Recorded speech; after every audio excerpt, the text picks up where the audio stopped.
Not yet. Okay. Buffering.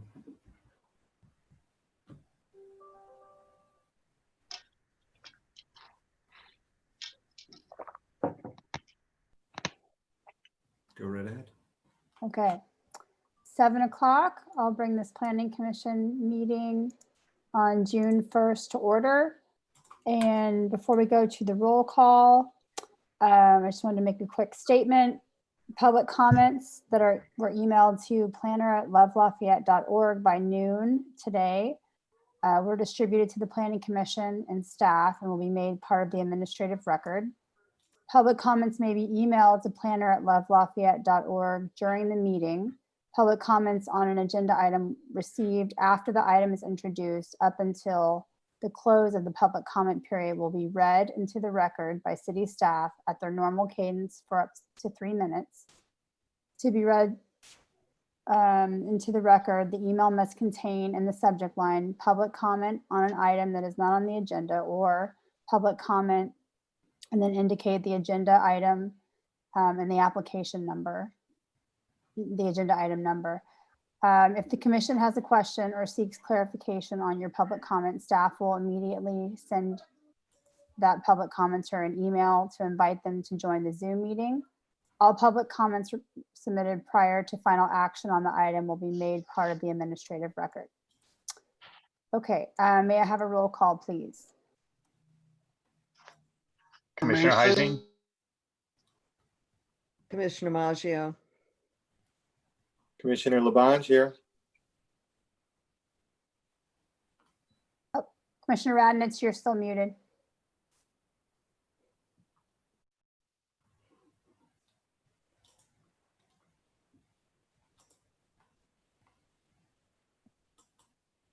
Okay, Commissioner Radnich, Commissioner Farzan, And Commissioner Mason Commissioner Mason. here, and Commissioner Sturm here. Thank you. I think there's one, we're now on to adopting the agenda, and there's one item that needed to be moved, the wireless communications facility permit 0919 needed to be moved to continuing hearings. Any other comments on the agenda? Okay, do I have a motion to adopt the agenda as revised? I move to adopt the agenda as revised. second. All in favor?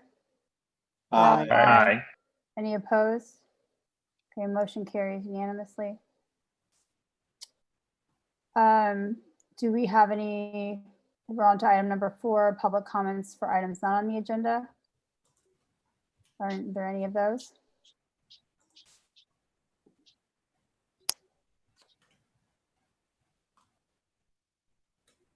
We did not have any. Yeah, I see none. No? Okay. Jonathan? No? Item 5A, sale of excess public right-of-way on Mount Diablo Court. And we are ready for a staff report from Mr. Moran. Thank you, Madam Chair and Commission. I'd like to share my screen now, and I'll just pull up the staff report that I've given you, particularly the photos. Greg, if you, okay.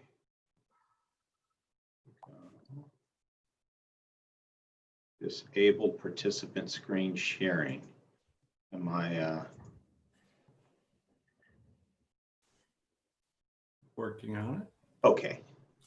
There you go.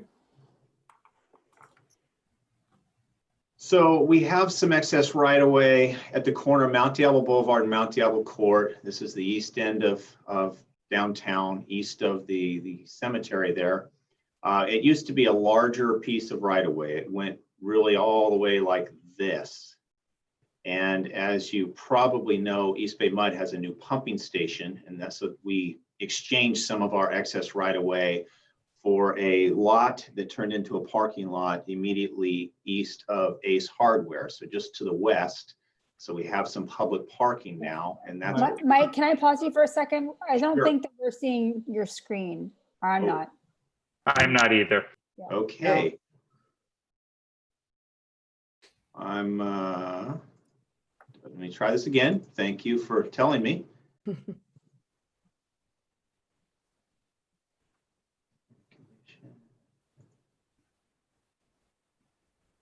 Is that better? Yes, there we Yes. go. Thank you. So I was outlining at the corner of Mount Diablo Boulevard and Mount Diablo Court. The city's excess right-of-way went something like this historically. So this whole corner here was excess right-of-way, even though the walkway sidewalk is out here. And for whatever reason, it left one parcel right here where it says 3291 Blodgett, also kind of a triangular shaped parcel. The city exchanged most of this parcel to East Bay Mud for a parking lot. It was their old pumping plant, and they put their new pumping station here. And in doing so, that left sort of I'll call it remnant or excess right of way here. As you can see, it would make some sense if this were combined with this property just below it, to make more of a rectangular shaped lot. This excess right of way that is now sandwiched between the pumping plant and Blodgett's floor coverings is about 5,700 square feet. That would not be a conforming lot for the designation of zoning C1, which would be 7,500 square feet. And there was interest shown to the city by the Blodgett Trust to acquire this, to combine it with their lot. And as you can see from this photo, it has historically been used for parking for this property. I don't know necessarily the story behind that, but that's the way it is. This is now the new pumping station on Mount Diablo Court, a driveway access here. This is the parking lot. This is the Blodgett's floor. And basically this whole triangular shaped parking lot is what we're talking about as excess right of way. We had it appraised, given its constrictions, if we were to sell the excess right of way, and that appraisal came up to between about $26,000. And that is because this land would basically be used for landscaping, maybe need to be combined with something else to have much value. It wouldn't be developable by the city typically. So that is the reason for the, I'd say, lower cost appraisal value for land in Lafayette, at least the per square foot cost. It's essentially just excess right of way and not a conforming lot. You can read the legal description there, but basically the plat shows how this would be the East Bay Mud parking lot or pumping plant. This is the triangular shaped property that we are considering selling. And prior to doing that, I would need the Planning Commission to affirm that this is in compliance with our general plan. That is basically it at this time. We did receive a letter from a local developer, Mr. Steve Stone. I don't know if all commissioners received that. It was via email to me that I asked Lisa to forward on. So I'm not sure on the timing of that, if you all received it or if it came in kind of between that noon and after. But I'm happy to read it if you did not receive it. But basically it was saying, hey, this property might be worth more if you could make this a conforming lot. And certainly that may be true, but typically we wouldn't make this a conforming lot. We wouldn't make any excess right away our own lot. And particularly not one that wouldn't meet the minimum square footage of 7,500 square feet. So that's basically the report. been asked to find conformance. The next step would be a public hearing. And prior to that public hearing, we would need to post the sale of this excess right of way for a minimum of 15 days. And that public hearing would occur through the city council. And with that, I'm happy to take any questions. Okay, thank you for going through and giving us an explanation. Commissioner Heising? Yeah, thanks, Mike. I can make the findings that it conforms to the general plan, but just a quick question. Is the parcel going to go up for public auction so it gives opportunity for others to bid on it? So it would not under this. This is the Surplus Land Act. It's getting rid of excess property and not a lot that the city owns per se. So it wasn't intended to. It was intended to just be offered at the fair market value per the appraisal to the adjacent property owner. Okay. And typically, we couldn't have a bidding war per se, because it would have to sell for no more and no less than the appraised value or the fair market Right. value. Right, and it's really only valuable to the one adjacent lot. I mean, if it's non-conforming. Okay, thank you. Any other questions for staff? Commissioner Yeah, Mason? So Mike, this, by combining the Blodgett property with this property, it would bring it into conformance under the Kerning zoning, isn't that correct? And this looks like the only opportunity to do that. So that is certainly correct. The adjacent property, the Blodgett Trust property, that may be conforming already. It's a larger lot. It may be beyond 7,500 square feet, and I do believe it is. I don't have a plat of it per se, but I'm almost certain it is. This would make it more easily conforming, if you would. But the city's piece, the only way it can become conforming is to be combined with the Blodgett property. Correct. That's correct. Thank you. And just to be clear, I think Mr. Stone's letter refers to it as the city's lot, and it is not a legal lot of record. It's excess right of way. And so even if the city were to desire to somehow make a legal lot out of it, we could not, because it is of insufficient area to meet the zoning standards. Further, there are policies and programs in the general plan and housing elements to incentivize and to consolidate small lots for better opportunity for appropriate redevelopment, highest and best use, and creating small lots goes counter to the stated goals and policies of the general plan. Commissioner Mason? Is the city confident that that lot isn't encumbered by any easements? I find it strange that even given the history that you would have created essentially a landlocked parcel or landlocked lot, which was the Blodgett's original piece.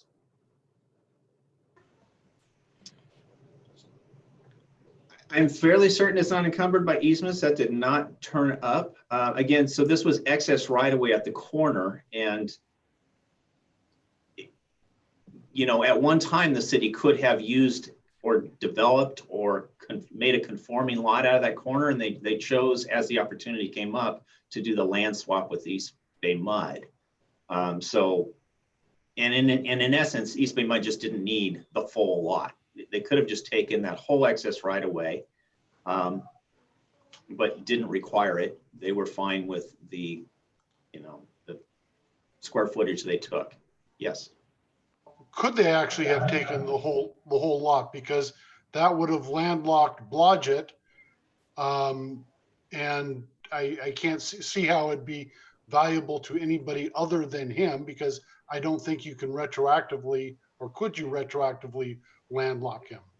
So I don't know for sure, but I think that if they could have perhaps taken that property, but I think it would have, as you say, landlocked, I think it would have required an easement for access through what would now be East Bay Mud's property. You know, that driveway would have to still be open somehow. I mean, right now, even though it's weird shaped, you can access that property from the public right of way directly onto the property, right? It's just that it goes up into what you might think is private property already. Thank you. Commissioner Farsan and then Commissioner Labange. Hi, Mike. So I guess I'm with you on general plan conformance, but I'm still having a little problem with the value. So I understand just we're in Lafayette and that much land selling for that price. And again, I'm looking at it more as obviously it's a benefit to the Blodgetts, but it seems to me once they get that additional property, that value is much more than $23,750 when it makes their new lot more conforming and larger. So I'm just trying to get a sense of the appraisal. So I can't argue your point. I made your point preemptively before it was appraised. I'm not an appraiser. It follows the assumption that it's a non-conforming lot and it's excess right of way. Sometimes I have been involved where we need, you know, a linear 1 foot of depth across a frontage from a property owner, and they'll spend $3,000 on a survey and find out it nets them $1,500 because it doesn't change the use of their property. So this is akin to that, only larger, certainly. If for some reason, and this planning commission would know this better than anyone, the city were inclined to say, we want to make our own lot. We want to make sure that we would issue a variance, and then you appraised it as a conforming lot with a variance, certainly the cost per square foot would be much higher in Lafayette. So it really is, we can't use it for that purpose. However, you are right, the adjacent property can, but that goes to what Greg Wolf was saying a little earlier. We kind of incentivize the grouping of smaller odd-shaped lots and not the other way around. So in this case, it would be to the adjacent property owner's benefit to have this property. But I can't change the appraised value. They went through a process where they appraised it. And again, I'm not an appraiser. We could certainly, you know, if another appraiser came in and said, well, that's way too low, or that's about right, or whatnot, you know, I wouldn't have the expertise to question. Thanks. I know Steven's got questions. I know this is part of maybe his expertise. I'd love to hear what he has to say on that. Thank you.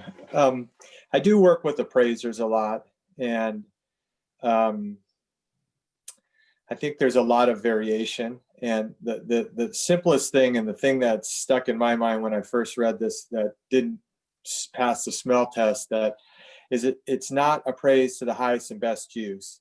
And I think what you're saying, and I agree with it by the letter and the spirit of the law, is that the use is this, and therefore it was appraised at this. But the reality, and what I don't want to see happen, is we go through, we approve this, a year down the road, that property is in entirety redeveloped for residential, and the value of that land is 4, 5, 6, whatever times more. Basically, we just gifted that value to you know, this group, and nothing against them.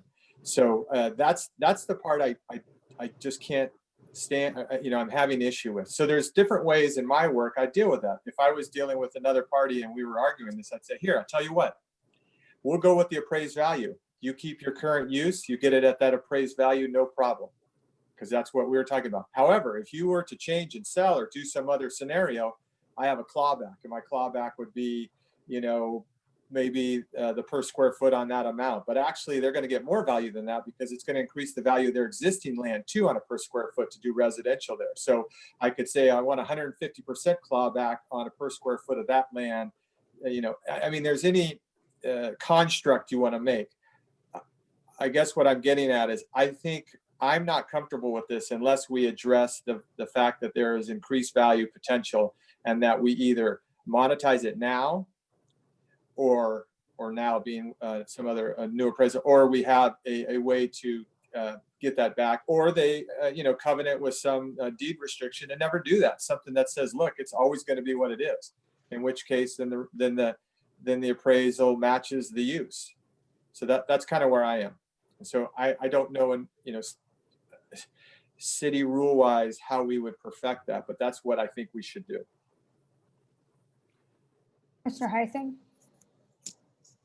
Yes, thank you, Madam Chair. So, Stephen, I totally hear you, and I don't necessarily disagree, and maybe staff can correct me if I'm wrong, but I'm looking at the recommendation. We're asked to find it in conformance with the general plan. So our purview is to weigh in on land use decisions. So would this be something that staff can take our comments and concerns and it be discussed with the city attorney, and then before it goes to hearing before the council, it can be decided by others? Or is this something we really have to solve here tonight?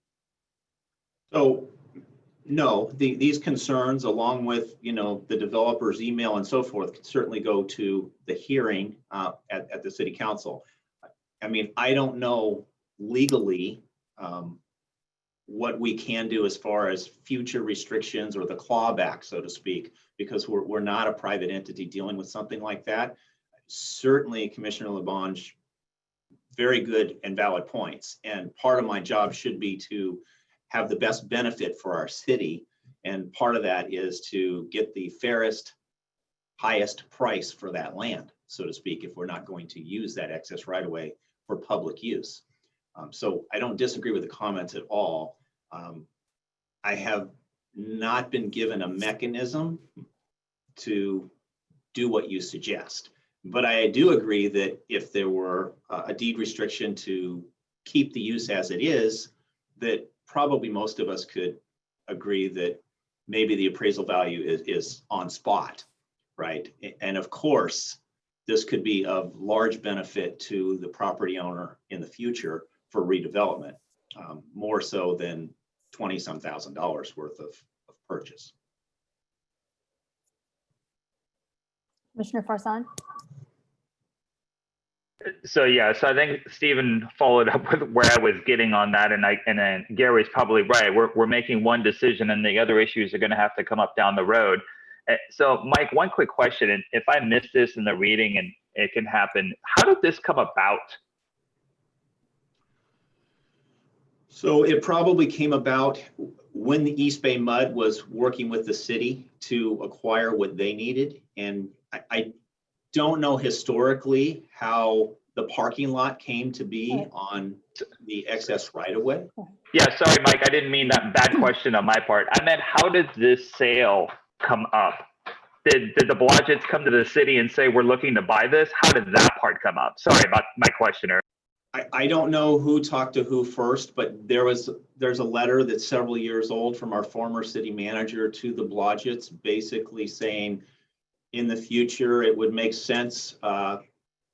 This would not be of great use to us, but you may want it to make this lot more conforming or combine the lots. So it's several years old. I wasn't part of that. It was the previous city engineer was part of those negotiations and sizing for the land swap, so to speak. But it's several years old now. Okay, got it. So now I definitely know it's going to be redeveloped. Commissioner Mason? Well, I think that the redevelopment portion should be a given. That building dates to whatever, 1948. And it's reached the end of its life. I don't know how many people been in there. And again, Commissioner LaBonge has more experience with this, but essentially there's only one person that could actually buy it, and that's the Blodgett Family Trust. As the lot is and the odd size, once you encumber it with any easements required to access the Blodgett property, you're making that lot virtually, a fraction of of its current size, which is already deficient. But again, that's not before us now. It has a value only to the Blodgetts, not to anybody else. So I'm not so sure what we can really do. Commissioner Radnich? Yeah, I guess I'm just wondering, what would be wrong if someone down the road wanted to turn it into residential? So that's my statement. Yeah, so in front of us tonight is to determine if it's, in conformance with the general plan. And I personally can make that determination that it is in conformance. Is there any public comment on this item? Objecting. So Anna, I will say, since I brought this up earlier, I've got absolutely zero problem with turning this into residential, but that was my point. I think it adds much more value than the sale. That's where I was getting at. Yeah, I don't disagree with that. I just also feel that it's not an actual lot. It's leftover excess right of way. And it does make sense that, potentially it gets, tagged on to the Blodgett parcel. And I do think that the city should get what's fair for the city to get in terms of payment, depending on future use. I don't personally support a deed restriction that it has to always stay a parking lot, because it is an odd shape. But I think that's, information that city council can consider based off of all of our comments tonight.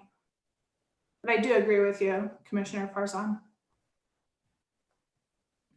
And just for the record, Commissioner Labange has indicated that his video has dropped out, but he is participating via audio at the moment. So he's trying to get that back online. Okay.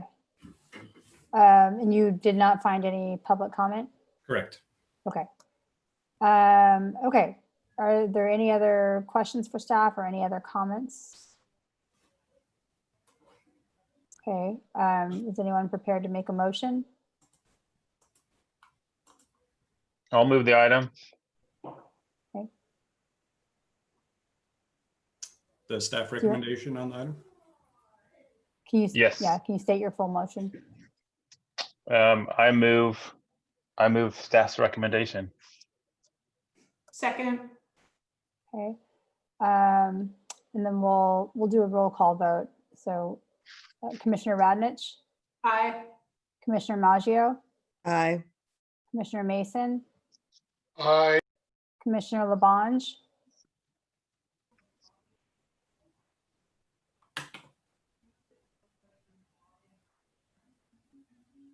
He is unmuted. is he unmuted? Okay. He is well, unmuted. Commissioner Heising, Here. Aye. Commissioner Farzan, Aye. and I'm Commissioner Sturm. I'm an aye. So we And- will consider this 6-0 with one abstention, that being Commissioner Labange. Well, you should try him again. Yeah.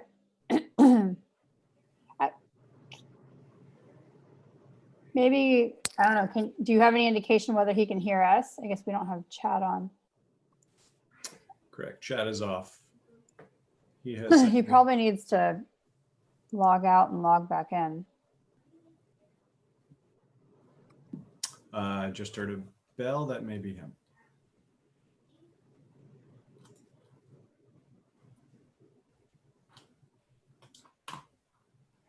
Momentarily.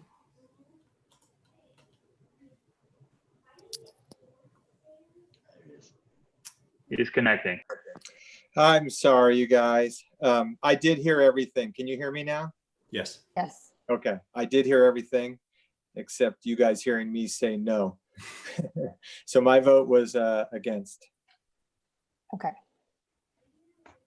So We 6 ayes and 1 no. So the motion. Thanks, Mike. carries. Motion carries. Thank Right. you. Thank you, Mike. And Thank we, you. Mike and I will work to address the full scope of your comments before it goes to the city council. Great. Correct. Thank you. Thank you. Okay.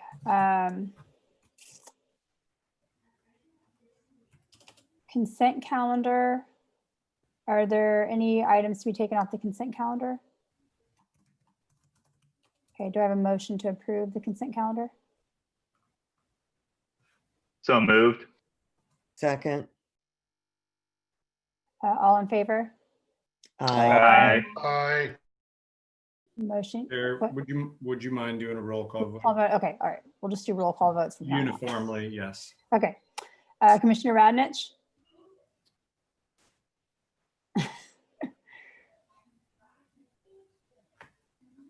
You can just push the space bar. If you push the space bar, then I am, and it's not working half the time. Aye. Commissioner Maggio? Aye. Commissioner Labange? I'm starting a new trend. Aye. Commissioner Heising? Aye. Commissioner Farsan? aye. Commissioner Mason? Aye. And Commissioner Sturm is, I'm an aye. Thank you. You know, Anna, I noticed that if you're like clicking out to notes or something else, that's the problem that I was having. Then you have to click back in to make sure you're active in Zoom. Okay. All right, we're on to item 7A, wireless communications facility permit 0919, East Bay Municipal Utility District owner, Verizon applicant. It's an unaddressed parcel on Gable Lane. Request for a major wireless communications facility permit, hillside development permit, and exception to development standards. And we are ready for a staff report. I am admitting the applicant and the city attorney. And Good evening, commissioners. The item WCF 0919 is for the construction of a wireless facility permit at the East Bay Mud property on Gable Lane. At the previous meeting, the Planning Commission directed the applicant to return at this meeting and provide an assessment of replacing the existing tower as a project alternative, to provide a more in-depth explanation of the alternative sites and why they're not feasible, to provide an assessment of the proposed monopole at lower heights, and to propose a photo simulation evaluating the potential view impacts from private properties. So I'll go quickly through each one of those and discuss how those have been addressed. The applicant has provided a letter from East Bay Mud that was included in the staff report, stating that East Bay Mud is willing to work with the Walnut Creek Police Department in order to consolidate both towers and remove the existing tower if necessary to approve this project. To item 2, the applicant has submitted a revised narration, again looking over the alternative sites and concluding that the East Bay Mud project is the most feasible location.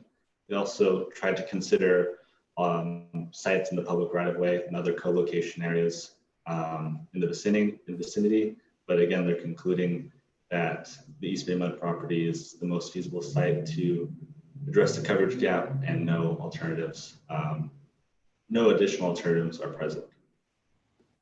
The applicant has provided a letter justifying the heights of the tower, the 60-foot monopole, stating that the height is necessary to clear the trees and clear the trees within the project site as well as the water tower itself.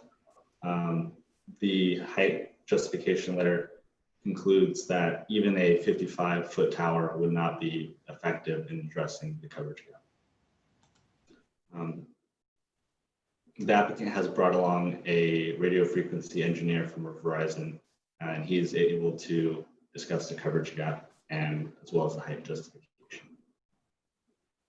And to the last item, at the previous meeting, staff presented a draft of what the proposed monopole would look like from private property, and the commission directed the applicant to return with a professionally made rendering, which I can bring up here if provided.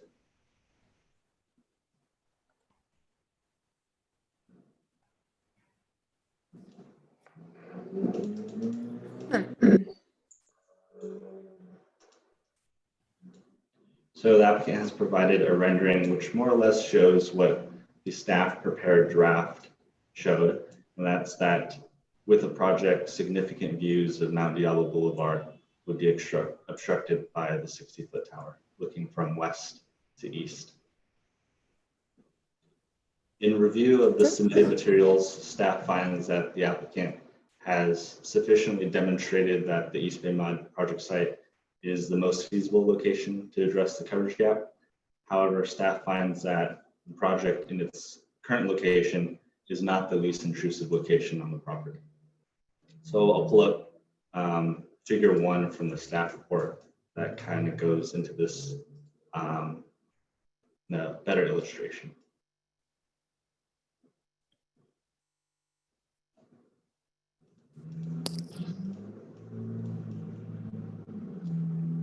So this is figure 1 of the staff report, and it's a mock-up of the photo simulation that was prepared by the applicant.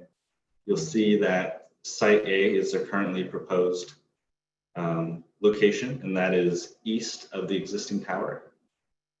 Staff finds that site B, a location south of the existing tower, would preserve views of Mount Diablo Boulevard, Mount Diablo looking from west to east. And you can see here, even at 60 feet, site B would be hidden among the trees, which are of taller height at this location,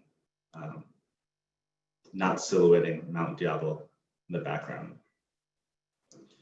Site B is a location that was originally proposed by the applicant upon initial submittal of the project, but staff identified that the location approximately 35 feet away from the property line would require a variance. So that's when they decided to move it to its current location, site A.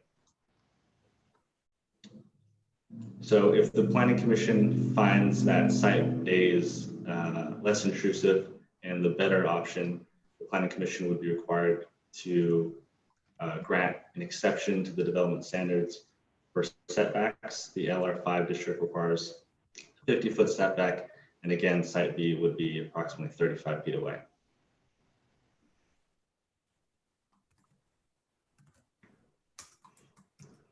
With that, staff recommends the commission review the proposed project, conduct a public hearing, and provide the following direction. Direct the applicant to revise the scope of work to remove the existing communications tower. Direct the applicant to revise the project to relocate the proposed monopole south of the existing tower to site B, and direct staff to prepare an approval resolution for the June 15th, 2020 consent calendar. Here for any questions. Thank you, Jonathan. Any questions for staff?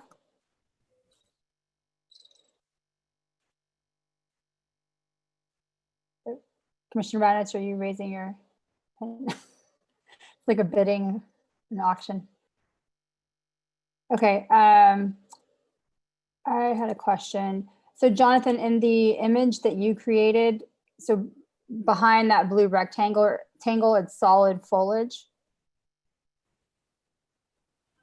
for tree screen? You'll get the larger vegetation in the foreground and also additional vegetation of shorter height in the background. Okay. And the reason you're suggesting site B rather than where the existing tower is because you feel like it would be screened more, whereas I guess at least if the tower design was as shown, it would be sort of half of it would be visible. Correct. Yeah, the more impactful area of the project, which is the antenna array at the upper portion, is the most visible because the proposed monopole sits above the existing tree line. At site B, it would be hidden underneath the taller vegetation. And then finally, this view, so this is from a private residence, correct? Correct. This is taken from 3433 Shangri-La. So are there any, do we know if there are other private residences that have a similar view or at least a similar like full view of the proposed antenna and also any public streets? Staff evaluated the potential view impacts from public streets and found that the proposed tower would not be visible, and that was Okay. analyzed in the previous staff report. And then also in the previous meeting, when the commission directed the applicant to provide a photo simulation, they specifically asked to use photos from private residences, and following that meeting, staff hadn't received any pictures other than from Shangri-La. Okay. Two questions here. Sure, Commissioner Maggio. I think I'd want to be sure that, although I think Site B is an improvement over the existing condition, certainly from this vantage point, I think I'd want to be sure, but Site B isn't creating problems for somebody else that hasn't come forward because it hasn't been an option before. But then my question is, how long would it take to migrate the police equipment to the new tower after it's erected? Was there any feedback on how long that might take? And who's paying for the migration and to abandon the existing tower? I might ask the applicant to answer that question. Okay, great, thank you. And I have a follow-up question. So because we only have the view of this proposed tower from this one single private residence, I have some discomfort with moving a new tower closer to the west or the property line within the 50 feet. So I'm wondering, what do you think about this in terms of like a trade of the view for one residence versus the downslope view and from the adjacent residence? In 2012, the Planning Commission reviewed a similar land use permit. The difference, as I might have touched on in the last meeting, is that the project already involved a replacement of the existing tower at Site B.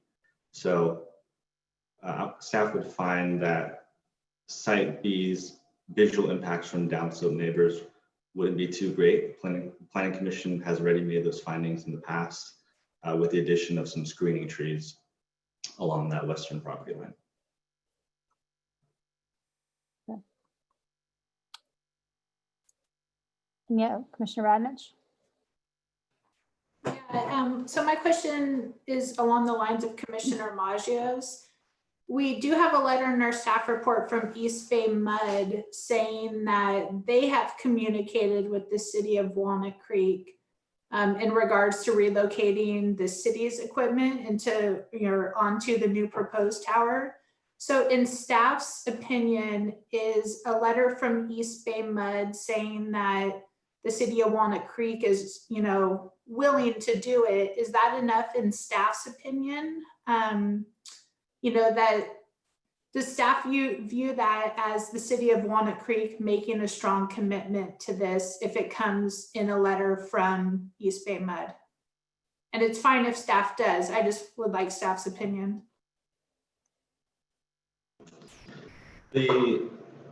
The requirement for the tower to be relocated would ultimately fall on the property owner, which is East Bay Mud. So if we have that affirmation from them, that's great. Staff would also like to see that it's revised in the actual scope of work that's approved by the Planning Commission, or as a condition of approval to ensure that the property owner actually gets that done in the future. Okay, thank you. Any other questions for staff?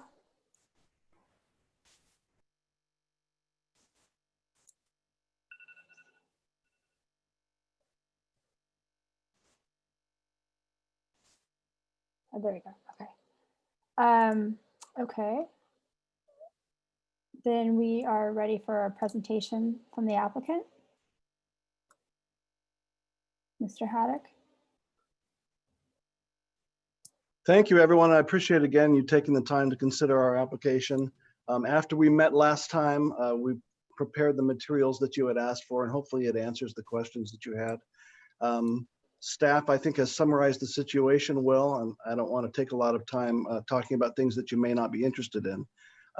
But if you have specific questions, I'd be happy to answer those. I did hear the questions about how long it would take to migrate antennas. I don't actually have a very good answer about that, but what I can tell you is what we would want to do is make sure that we would not interrupt the city of Walnut Creek's operations any longer than necessary. So we would not start the migration until the Verizon tower was fully constructed, so that once we started the work on the Walnut Creek tower, it could probably be demolished within a few days once that work was started, as long as they were operating on the new tower prior to the time that began. Hopefully that's helpful.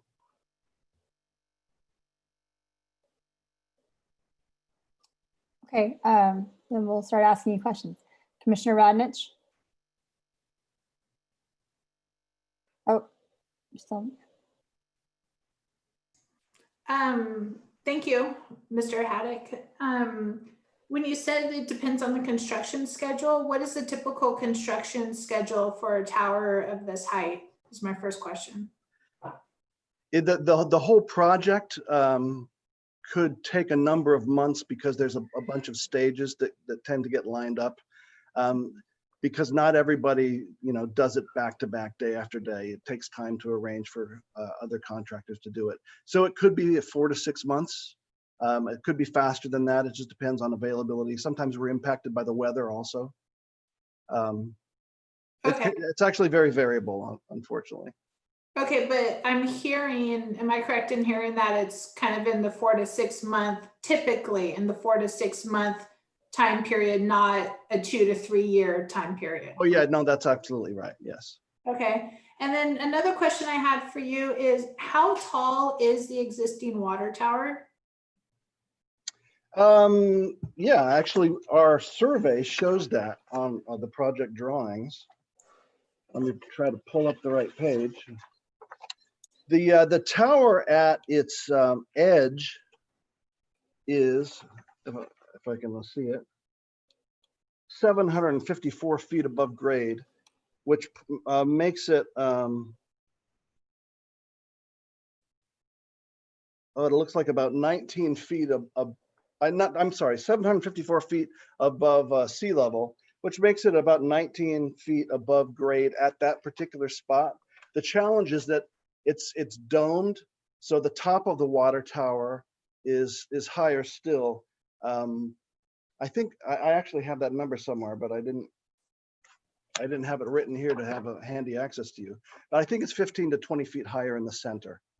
Okay, so roughly, it sounds like you're saying about 40 feet, roughly. If it's 20 feet to the top of the edge and then another 15 to 20 for the top of dome. Yeah, that's right.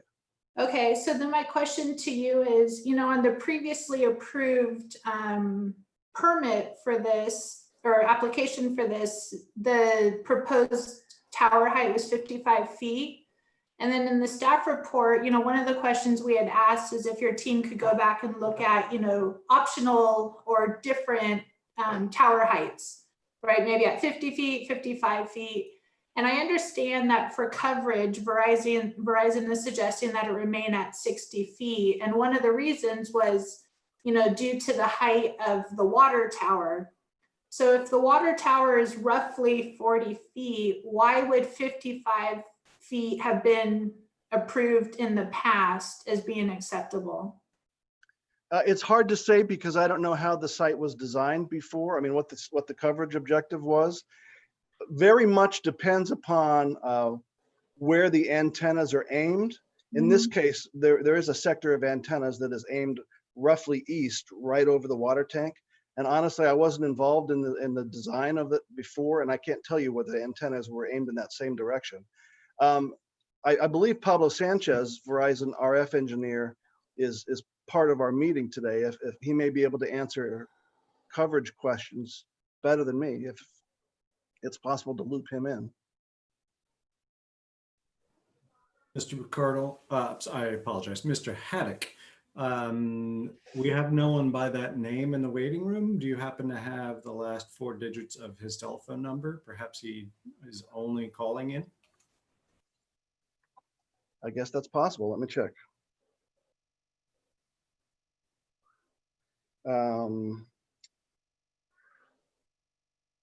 Last 4 digits would be 7480. That matches. He's being let in right now. Thank you.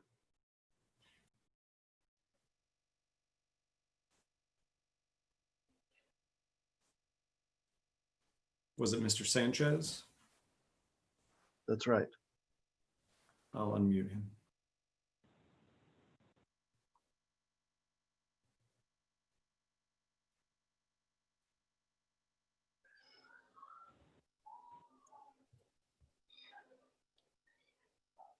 Mr. Sanchez, are you with us?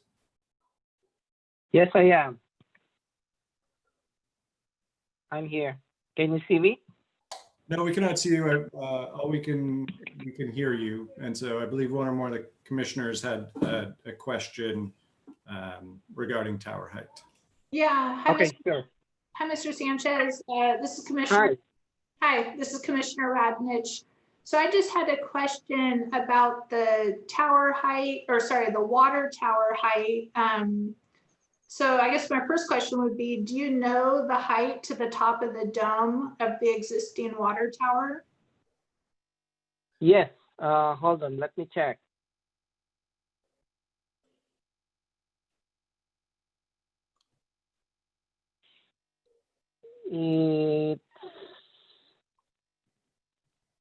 It's 20, let me.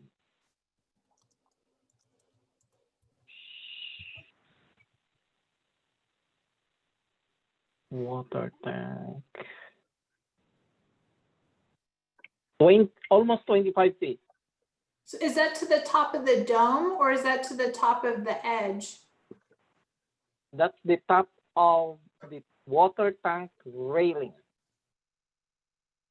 Okay, so then there's a dome on top of that? I believe so, yeah.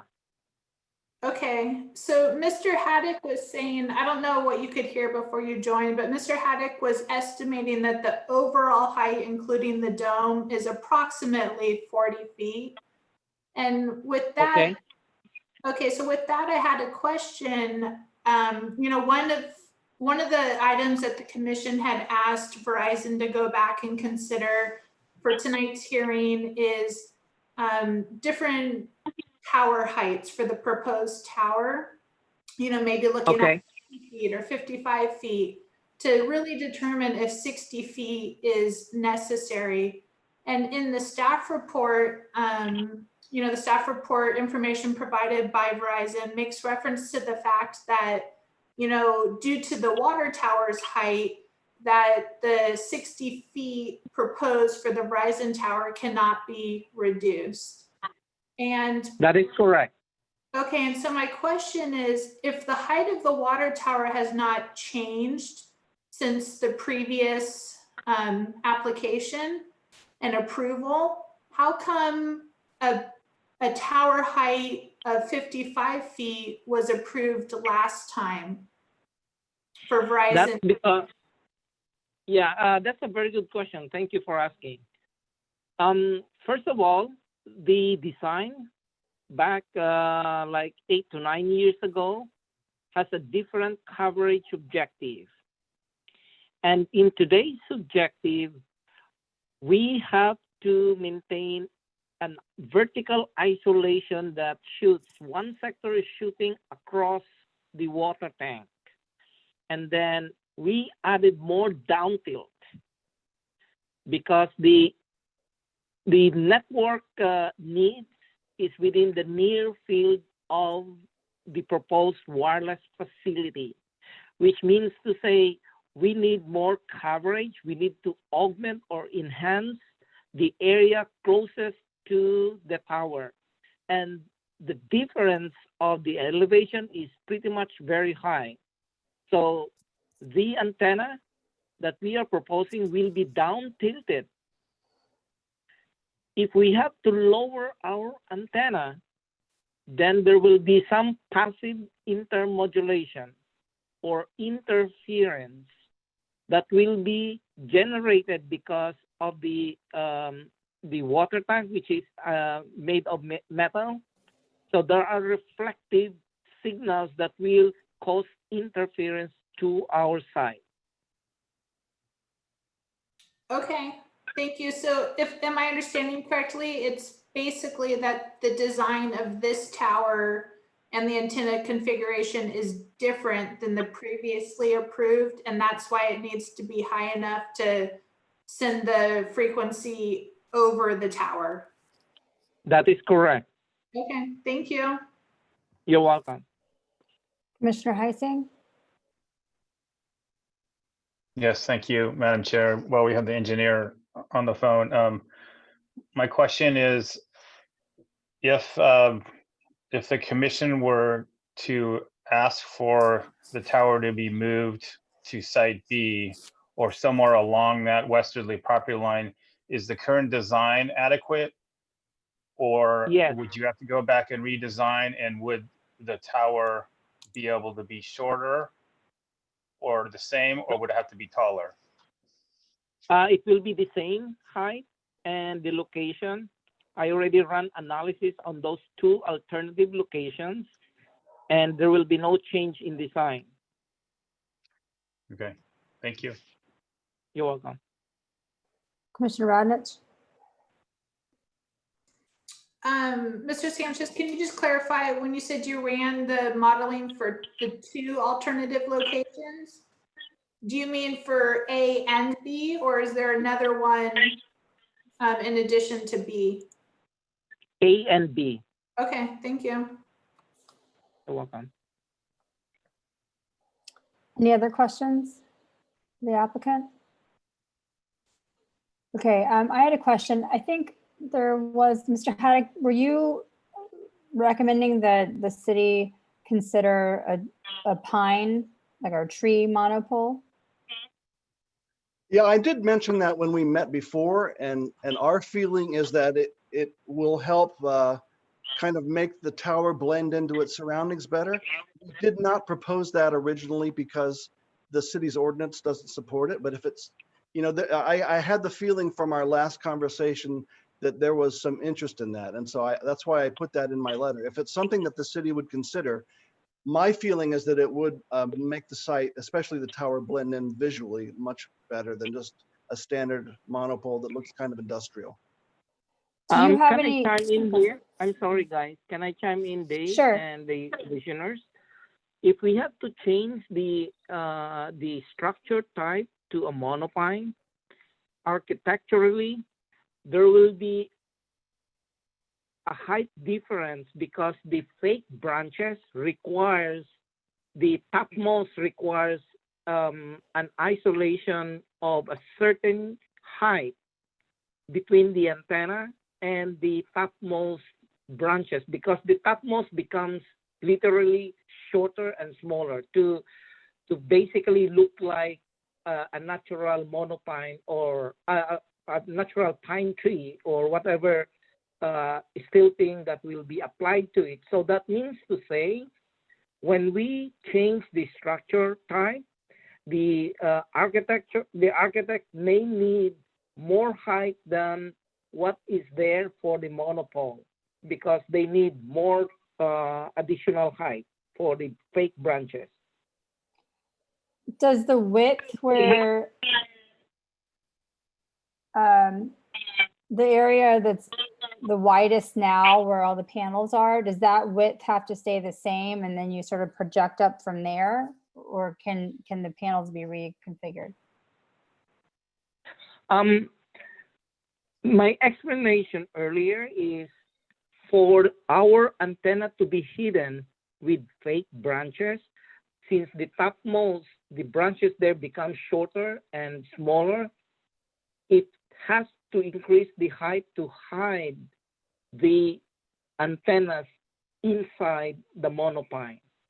So basically, it's an architectural approach wherein if you want to depict a natural pine tree or eucalyptus tree, then they need additional height to add more fake branches to it. Otherwise, it can be done with the same height, but it wouldn't look like a natural pine tree. If I can just add something to that, and Pablo can clarify if I'm misstating this, but I think what he's saying is that the antennas could be mounted at the same elevation and the same kind of width that they are now, but in order to make the tree look appropriate, the fake branches would have to extend somewhat higher so that there's a proper taper to it. No, I understand that. I was just looking at the elevation drawing and thinking that that increased height would be somewhat significant if you're projecting from that width up and sort of your normal triangular shape of the top of a tree. Do you happen to have any images of monopines? Yeah, I have lots of them. I mean, we did not propose it in this case, but I sure have some I could share for sure. Okay. Any other questions? Commissioner Radnich?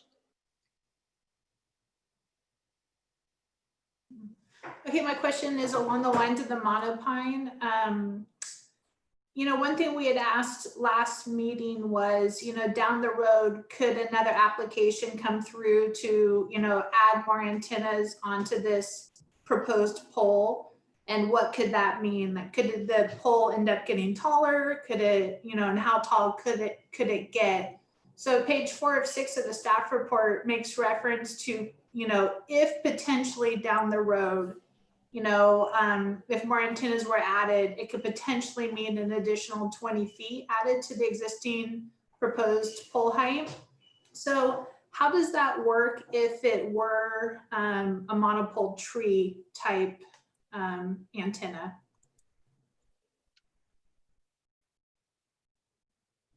I guess, I mean, I'm not sure exactly about the focus of your question, but if it's about the mechanics of it, So my question, okay, sorry if I wasn't clear. My question is, if it looks like a tree instead of, you know, a pole with the antennas on it, and if the intent is it looks like a tree, and then down the road, there's an application to extend the height of the pole or the tree by 20 feet, what does Verizon do in that situation? Does the whole thing get added from the bottom, or do more branches get added onto the top? If you can walk us through that. Yes, it's, you know, without having tree engineering, it's hard to say for sure. I've seen some cases where an extension to the top of the tree can just be bolted on. Other times, because it's not structurally compatible with that, the whole pole would have to be replaced with the taller one. But the branches just get attached to the pole. So what would happen is all the branches would be removed. Either the pole would be replaced or the height would be added onto the top, and then the branches would be replaced. Okay, thank you. Okay, any other questions? Commissioner Lavange? Can you hear me all right? Mm-hmm. Okay. So I am on page 18 of the staff report. It's the second page of the City of Lafayette Wireless Communication Facilities, and the first page shows the map. And then if you go down the second page, there's a bunch of examples of poles. And I was listening to the earlier conversation about doing the faux tree. If you look at photo 6, which I hadn't really looked at very carefully before, it looks like they just kind of blended the top with the top of the tower and kind of ignored that it didn't fully cover it. But quite frankly, to me, if I had the option of doing this at the height we're saying now and not put a conical above it to make it look like a perfect tree, which we know it isn't. So my question to you guys is, why couldn't we do this and not worry about being, you know, having the shape spread down, but just kind of, you know, somewhat making it camouflaged by having the tree kind of in the middle of it? Is that at all viable? I'm not sure I understand the design that you're suggesting. I'm sorry. Do you have the staff report? Can you see the picture? Yeah, hold on a second. Go to picture 6. Its address is 33112 Deer Hill Road, is so you know that you're on the right 6, and it's page 14. Yep, I see that. I believe it. So that one kind of looks like what you were talking about without having to go bigger, because those cells are at the very top of that tree. Yes, I mean, we could certainly do that. I mean, I don't necessarily find that an attractive tree, but it's something that we're happy to do. Usually what we try to do is make the branches around the antennas a little more full so it disguises the antennas better. But there's no reason why we couldn't do something like that if it's something that you liked. Commissioner Radnich? And I agree sorry, with you. Let me just finish if I can. Sure. Sorry. I agree. Out by itself, it kind of looks a little fake, but because this is going to be sort of in the middle of a bunch of trees and other stuff, this to me takes the blaring, maybe it's the staff report of, location B, which is that gray square.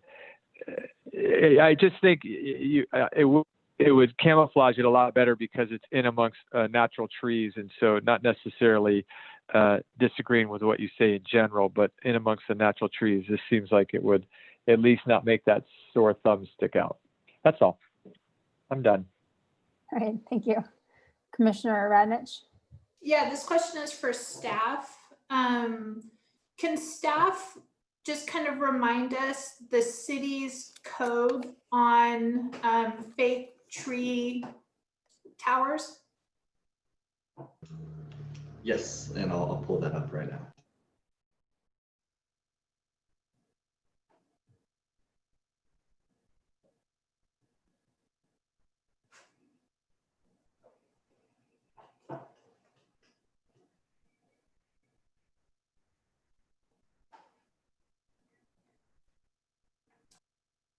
So the municipal code states says under development standards, artificial natural features, no artificial trees, rocks, or similar natural features are permitted.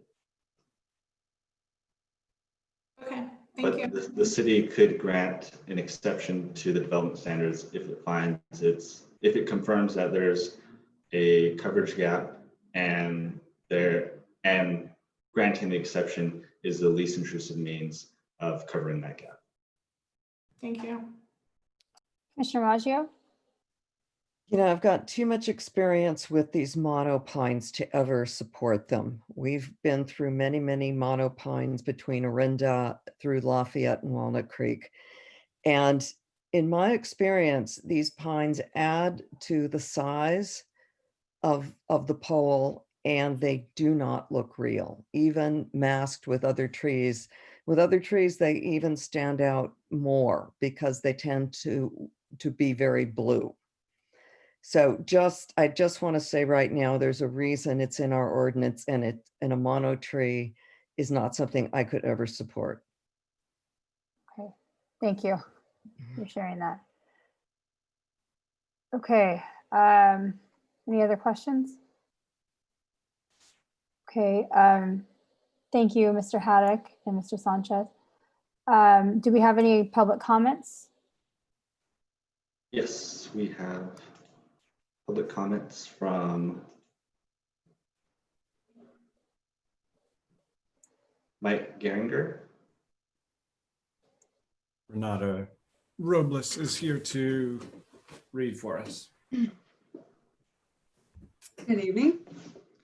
This comment is from Michael Geringer at 3433 Shangri-La Road. I request that the commission pursue a two-step approach. First, call for a third-party peer review under code 6-1510C to validate applicant's conclusion that Gable Lane is the only location that will work. Second, at the June 15th meeting, if independently proven that Gable Lane is the least intrusive alternative, incorporate the mitigation steps to one tower, move west, and conditions to minimize the future eligible facilities request impact.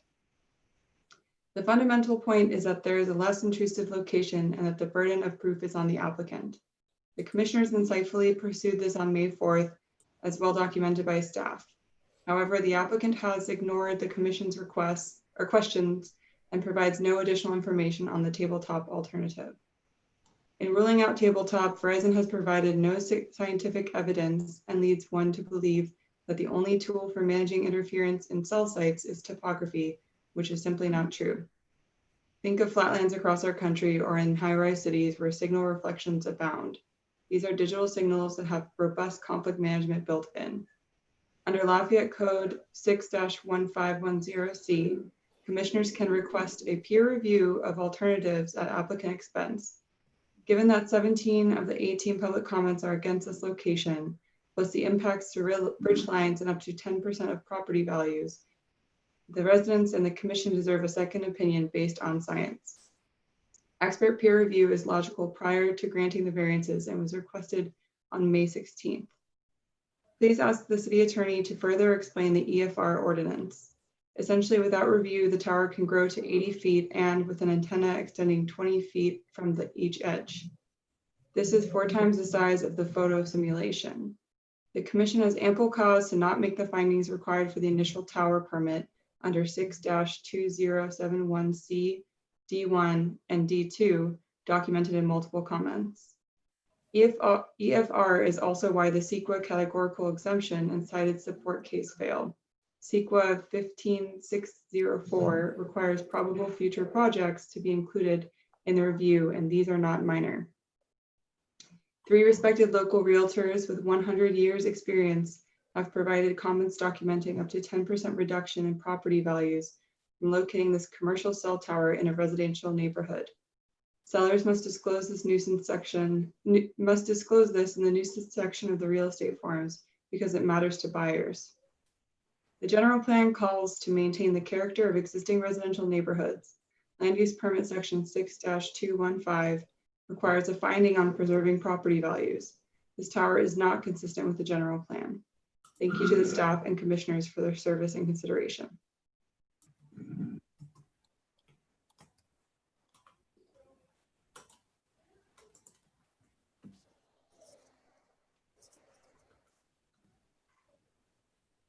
If there was still time in the 3 minutes, Mr. Geringer also wanted to correct that he had sent pictures from the neighbor on Release Valley. So there's more than just the Shangri-La perspective. Are there any questions for the speaker?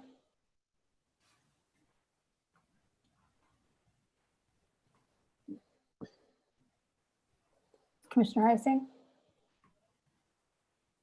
Yes, thank you. Is there a way to show those other pictures? Because just to Yes, put on the screen for everyone's benefit. I can show them. Thank you.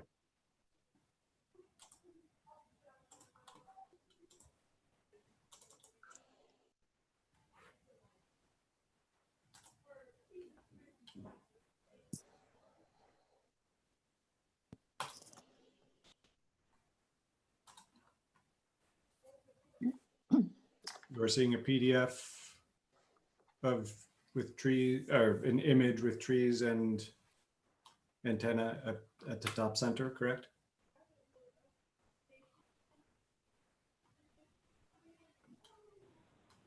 Yes. Very good, thank you. So this is from 1619 Release Valley Road. Second image.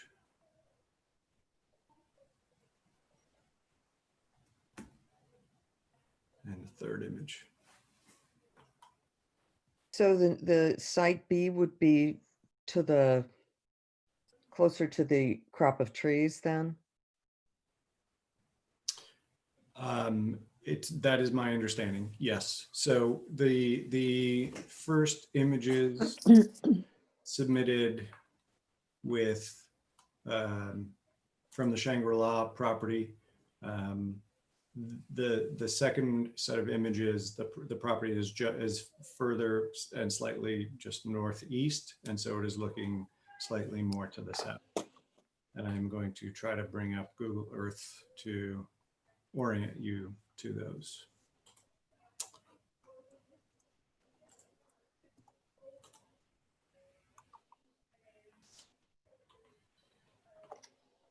So you're seeing Google Earth?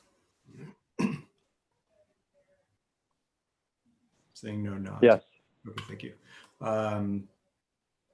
So 1619 Release Valley Road was this second set of images looking to the southeast. And the first set of images from Shangri-La Road was from this adjacent property, just essentially due west. And so this is the tank parcel, and we have overlaid a partial site plan on it. The tower there are 3 towers drawn here. The existing tower is at the northwest.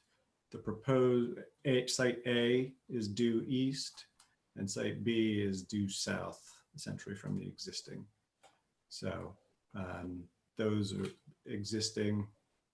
East is site A, south is site B, and understanding this is Google's renderings. But if we pan around,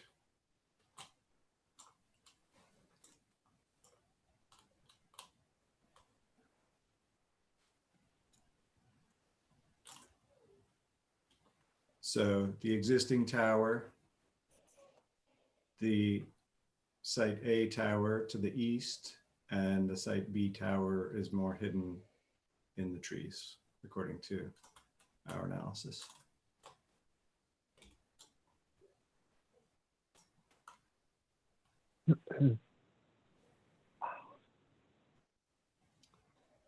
Is there a plan view showing site B or only the diagram and staff report? I can pull up the project plans that show that. I think it's sheet A2.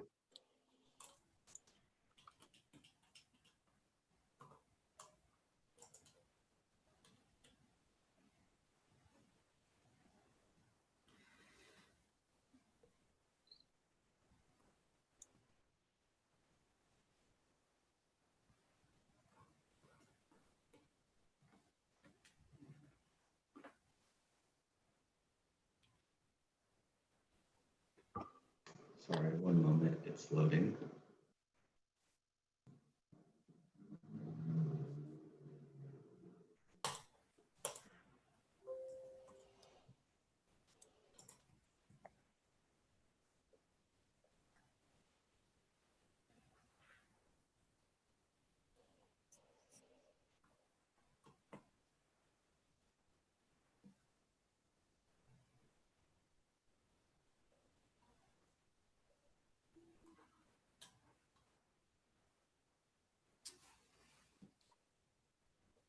So you can see it just north of the shed.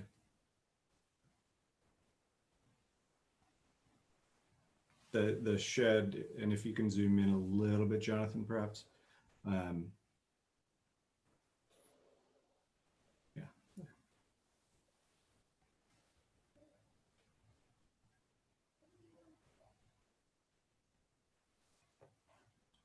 Is that clear? Mm-hmm. Thank you.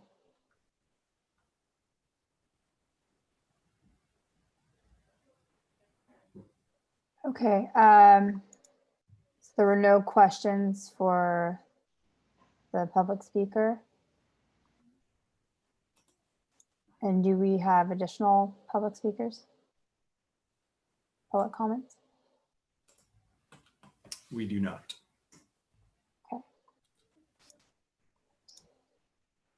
Okay, then we'll go ahead and close public comment. And Mr. Haddock, you have 5 minutes if there's anything you'd like to say in a rebuttal.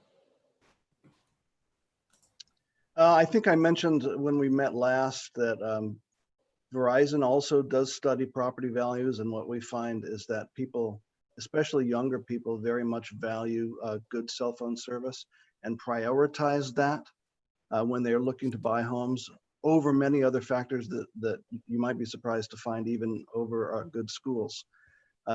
So we don't find that cell towers tend to impact property values negatively. But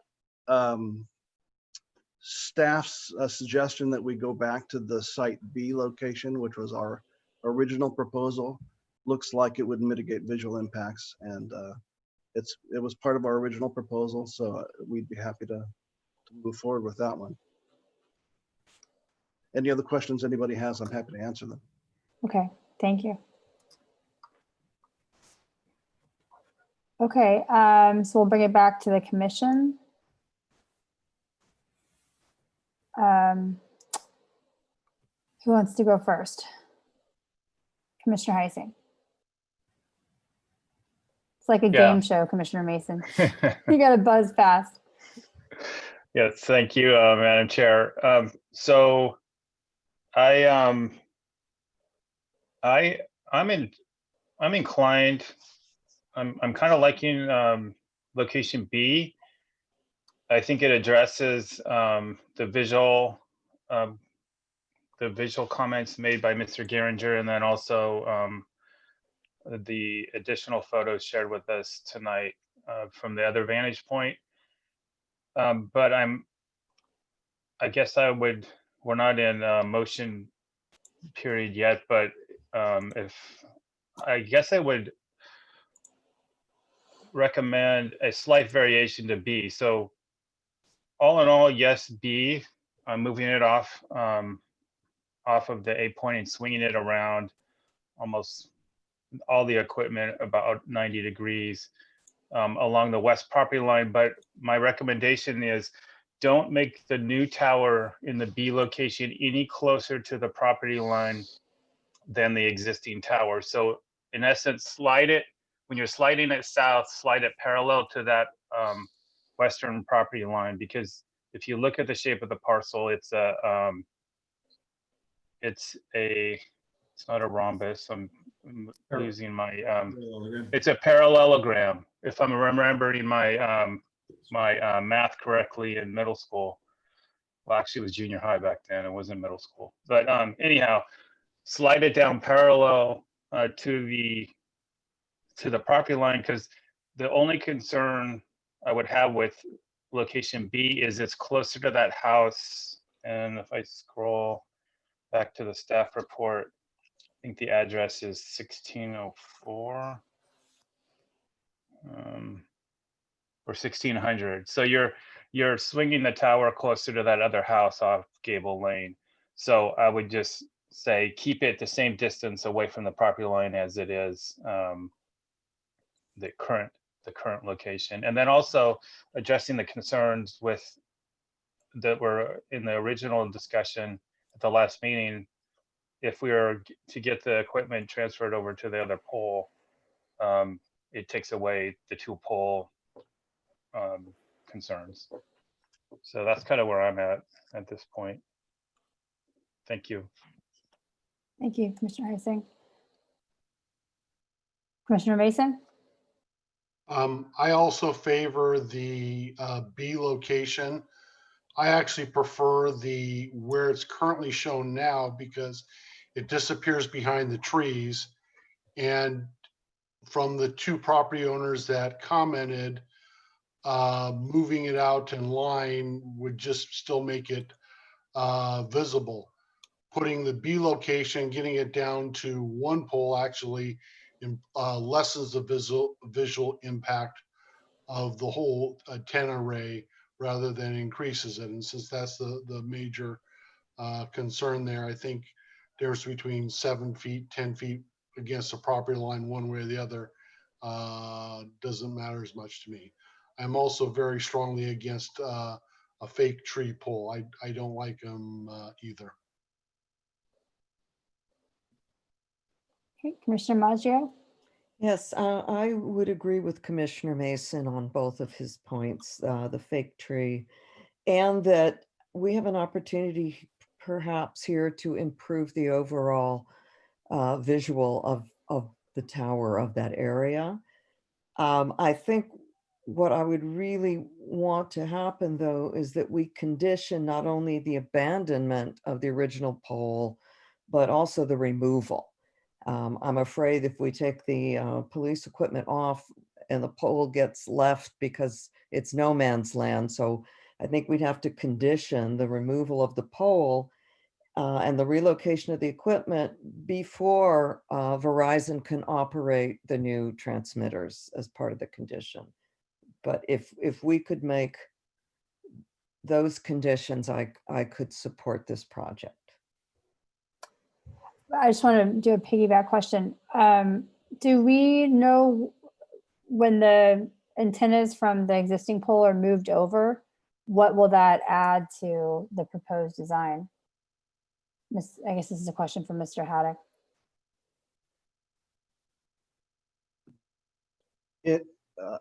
If you could just clarify in terms of adding it to the new design, in terms of how long that will take, or? No, when the antennas are moved over, what will the proposed tower look like? Will it add additional panels or like a dish at the top, or? It should be exactly the same antennas that you can see on the current tower. They would just be on a different tower. So like some of the photos showed, I don't know their design super well, but I believe there's a microwave dish and I think one panel antenna and maybe a couple of ancillary pieces of equipment that are attached to the tower. The idea would be to preserve all that and move it to the new tower in essentially the same locations where the antennas are currently mounted. Okay. All right, And thank if you don't mind me just commenting on one thing that was mentioned earlier about the location of the tower, one of the design constraints that we have is that we have to preserve the utility of the reservoir property for East Bay Mud. So what we had tried to do when we designed these projects is try to replicate a design similar to what the Planning Commission had approved before a number of years ago, but also to keep everything kind of tucked away to the side so that East Bay Mud can still bring its vehicles through the gate and service the reservoir like it normally does. So that's one of the reasons why we haven't shown the tower, say, in the middle of that property, because that's like gravel parking lot sort of that they use for doing actual utility work at the reservoir. So you're responding to Commissioner Heising's comment, I assume. Yes, that's right. So in the previous proposal, did you look at like whether it could be worked out? I mean, could the driveway, I don't know where it would fall, where the proposed tower would fall if you were sort of bringing it down parallel to the property line? Yeah, we did, and it would extend into the parking lot somewhat. All of the details that are shown on the drawings were worked out with East Bay Mud and their operations people to make sure that they were okay with, being able to do their normal work while having the site there at the same time. So yeah, we evaluated all of those things. And actually the proposal that's shown as Site A was a little bit touch and go about whether they would approve that. Ultimately they did. But we need to be on the periphery of that usable space for East Bay Mud. Okay. And then staff, thank you, Mr. Haddock. Staff, do you have any pictures and I didn't see a current comment from the adjacent neighbor? I believe we do have a comment from the adjacent neighbor. Are you referring to the one to the west? Right, Mr. There's two to the west. 1600 Gable Lane? Okay, I can run through the staff report and pick that out. Give me a moment.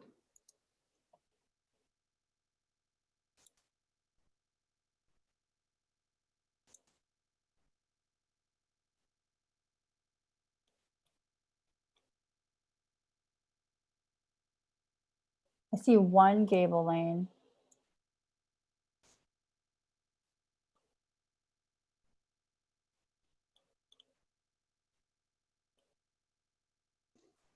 We certainly have comments from 1604 Release Valley Road, which is just to the north.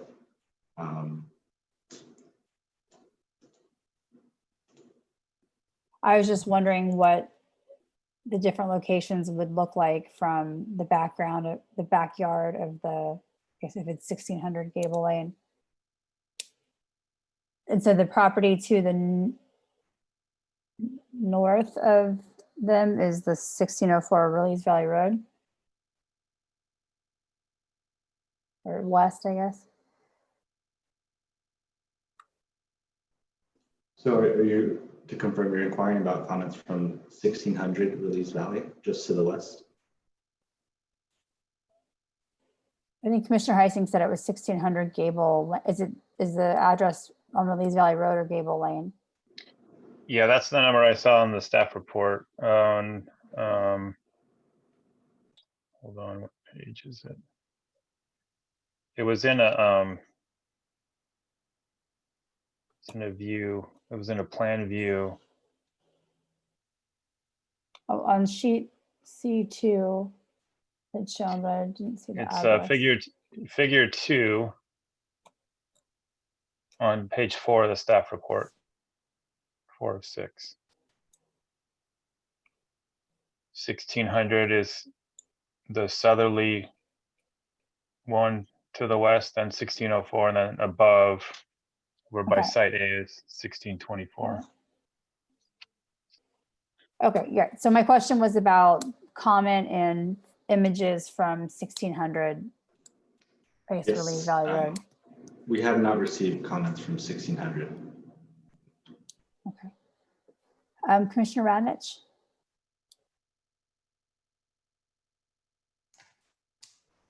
Yeah, so I just wanted to kind of go along the lines of what Commissioner Maggio, Mason, and Heising have been saying. And I do strongly agree with Commissioner Maggio that, we do need some sort of timeline, put into place that would require the applicant to actually, to give incentive for them to actually have Walnut Creek's equipment moved on. And I do think the best way to do that is to condition the project that, Verizon, for example, can't start service until the equipment has been moved over and the pole has been removed. The existing Walnut Creek pole has been removed. So I strongly support that recommendation.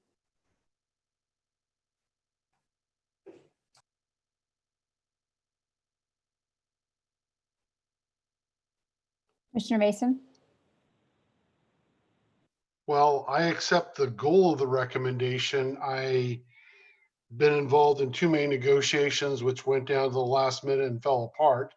And if for some reason it doesn't come to pass, we're still right back here at the same spot we started with, which is there's a gap in coverage. They need to get a pole to get the coverage. So I am leery about making a condition on anything which is outside their direct control, and how the city of Walnut Creek will react ultimately is outside their control, and therefore should be outside our control. Commissioner Radnich? I do understand what Commissioner Mason's saying. I'm under the impression that the staff report includes, well, not under the impression, the staff report does include a letter from East Bay Mud saying that the city of Walnut Creek is agreeable to this. And so that's why I do feel comfortable personally. And I will note that an entitlement would run with the land and not be specific to the carrier. And so if Verizon for some reason folded or merged, the entitlement would run with the land, not the carrier. So the property owner is a responsible party in the application, and they've indicated a willingness to relocate the existing Walnut Creek police antennas. And so based on that, we're comfortable with the condition.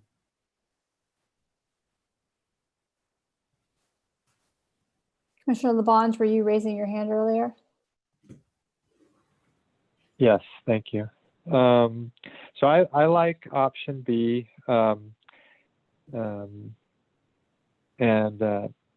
moving on to my next point, on the faux tree, I like Commissioner Maggio's experience, and so I'm completely willing to capitulate on that idea. I think I've only seen ones that stuck out as ugly. I always assumed there were nice ones. I just didn't see them because they were nice, but I'll just let that go. The one thing I did want to make sure we're all okay with is about this eligible facilities request. And this for me is the understanding is there could be an increased height. And so I just wanted to make sure we discuss this, and I kind of, so from the staff reports, we cannot deny based on this, but there is the ability for it to increase. And then there's also a note from the staff that they can add details to the resolution, which I would support that kind of try to limit that. I guess my question would be to staff is the last part where it says, however, FCC is considering amendment. It sounds like they're saying that staff saying the FCC could basically make anything we try to block nullify. So my question would be, could that be, would that be retroactive, or if we make some conditions now, would the FCC, if they did approve some kind of ability to try to limit our decisions, would that basically been grandfathered so that they couldn't, and it's only for the future? Could staff answer that, if that made sense?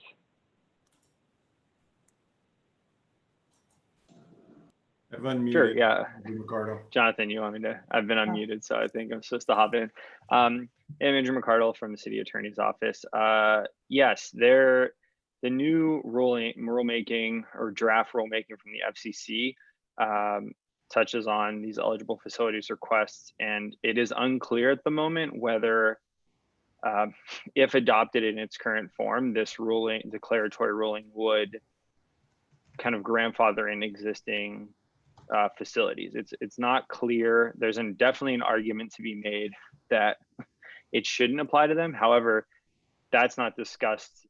That's not something really addressed in this draft ruling. So it's actually very pertinent only because it's scheduled to go to the commission meeting for adoption on June 9th. At least that's the tentative date.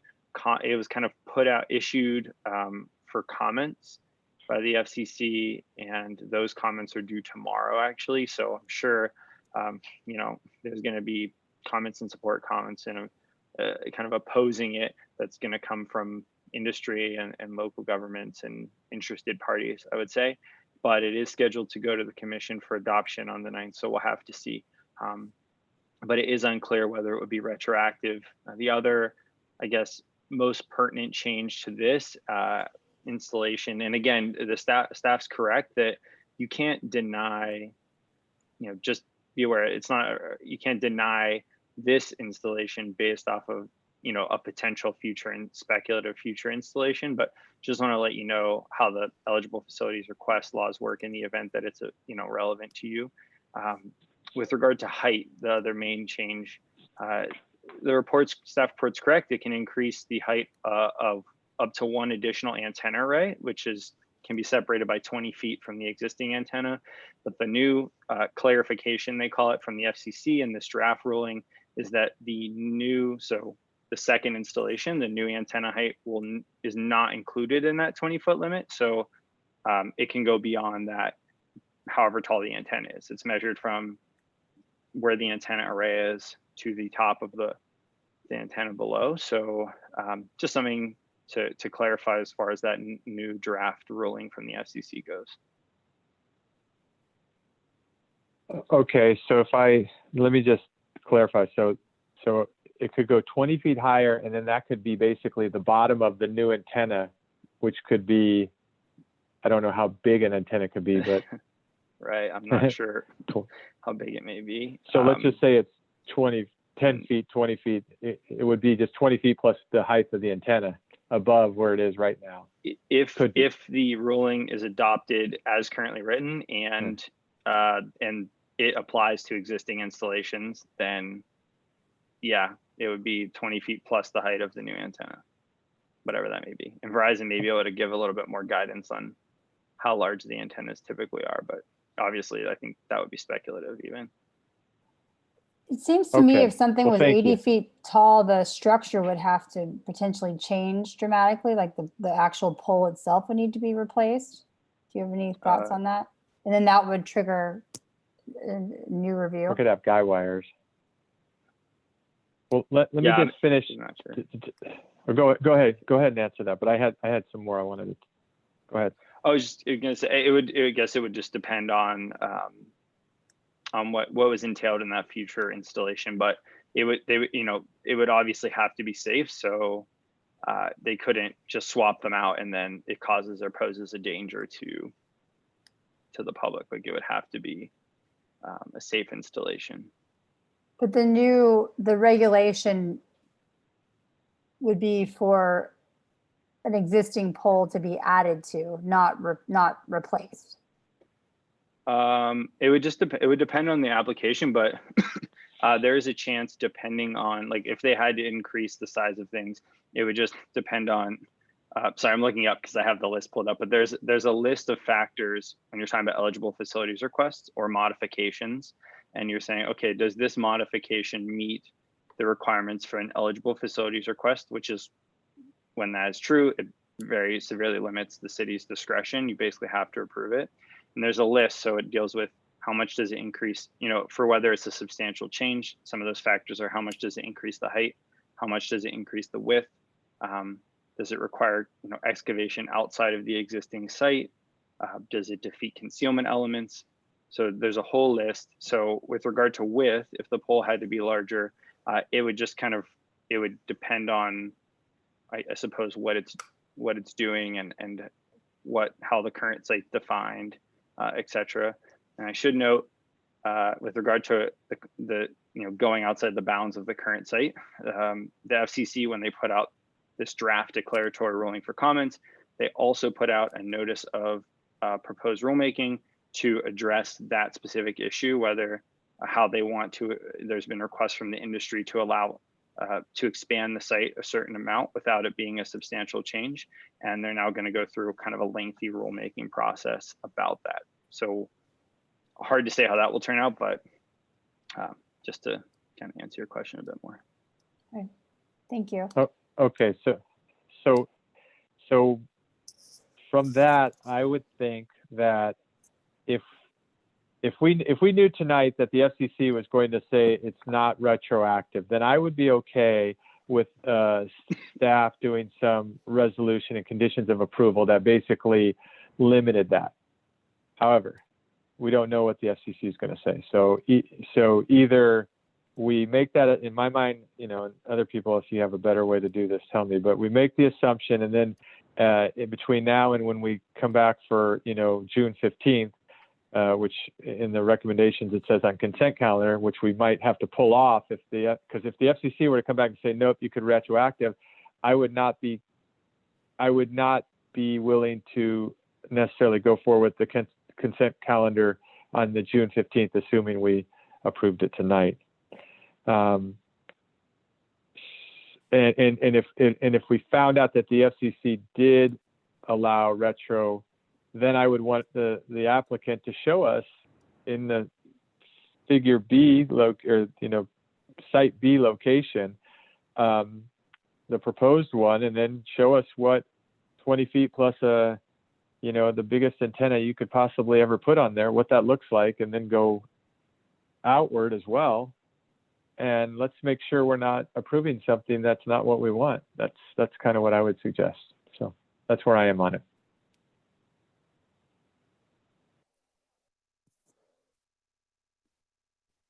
Commissioner Farsan? I don't have anything original to say. I pretty much agree with what's been said. Definitely B over A. And I also agree it would be great to have the removal before this starts getting built. Originally, I thought I was in favor of a tree-like structure, but I will definitely defer to Commissioner Maggio on that one. I could usually pick them out pretty easily, and I thought it might work in this location, but again, I'll defer on that point.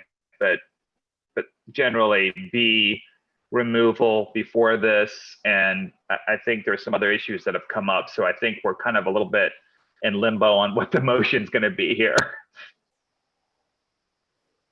Commissioner Radnich?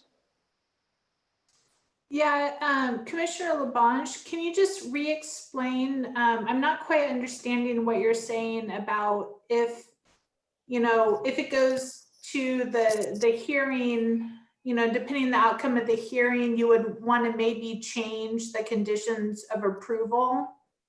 Can you, for the EFR, can you explain that to me a little more? Sure. So right now, if the FCC, if that was not a potential for any increased height or width, and that wasn't something that was coming down on June 9th, I would be okay with approving in option B.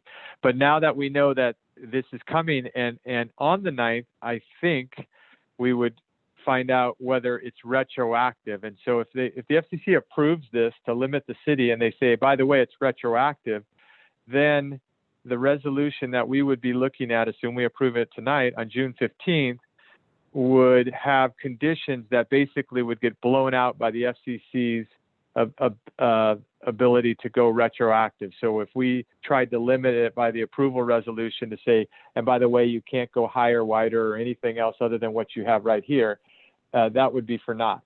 So then on the 15th, when we came to our planning commission and that was on consent calendar, I would want to take it off consent calendar and reopen that. And I'm not sure if we can. So if we could, if we can, did that answer the question? I want to make. Well, kind of. So I guess my thought is no matter the location in A or B, that situation could happen. So in my opinion, location B is more, I'll just say shielded by the existing trees, and the view of the tower, no matter the height, would be, it would be more concealed. So I'm just not understanding what is the concern that it's closer to a residence that then can have an impact on a residence, or I'm just trying to understand the concern of the impact. No, that's a good point. I realized I didn't tie it to something. So I've always, and if you'll remember back to the first time we talked about this, I was questioning the applicant on the alternative sites. And I think I said, were those the alternative sites that were available versus, the best potential alternative sites that maybe are a better site, but aren't necessarily available, or maybe they're more expensive, or maybe there's, many reasons that they said, here's the one we want to do and all these other sites don't work. So if we got into this situation where this much bigger tower would come on, I would be more inclined to say, I really want you to explain the alternative sites that your second, because if you look at in the staff report under response to planning commission comments under B, alternative sites, but additional candidates have not been found. Let me make sure I didn't miss anything else. So I guess what I would say is I'm not really good with that answer. I would want you to find more. And this only is if this thing could actually all of a sudden, basically, McMansion on top of the existing pole that we're approving. If that weren't the case, I'm fine, because I agree it's the best location in that space and we've moved it to a better spot. But that I didn't realize it could get so much bigger, so much wider. So I would want them to come back with alternative sites. Mr. McArdle? Yeah, I just wanted to clarify one point. I may have been unclear. I apologize. At the moment, under the current regulations that are in effect for an eligible facilities request, they can increase it by one antenna array. It says not to be separated by more than 20 feet. The only change, if this draft ruling from the FCC is adopted, the only change or clarification would be that the new antenna height is not part of that 20-foot separation calculation. Before, it was interpreted by at least many people that aren't the FCC to mean that antenna height would be part of that 20 feet. So even under the current rules, if for some reason the FCC completely changed course on this new draft ruling and did not adopt it, under the current rules, an eligible facilities request could still add 20 feet to the approved tower. But that's not really a reason to deny, you can't factor into a denial of this application the potential future installation. But I did just want to note that that 20-foot modification and increase in the future is possible under existing law. Did you say that we can't deny in the future when they try to add it, but right now we're not precluded from denying this based on their response to the alternative sites, are we? So if you feel that the proposals are not the least intrusive means, then in terms of this application, then that could certainly be a reason to deny, although you would need to have, a reason, like kind of show what a less intrusive means would be. But I meant to say that the potential of a future installation, a future eligible facilities request or modification would not be a substantive reason for denying this installation, because it's very speculative, whether there would be a future modification, it's hard to know. It's more just something to kind of think about what could come, but it's not a reason for denial now. However, like you pointed out, if you feel there's a less intrusive means than what the applicant is proposing, then that would be different, but only for the current installation. Okay, so I would think if we ever do a cell tower again, which I'm assuming we will, we should ask the applicant to just show us all their proposals. And by the way, tack on 20 feet, and depending on how the FCC rules, either an additional antenna or not, because I can't tell. I'm looking at A5. I can't tell the height of those cells on the proposed tower, but if I was a betting person, I would say 10 to 15 feet.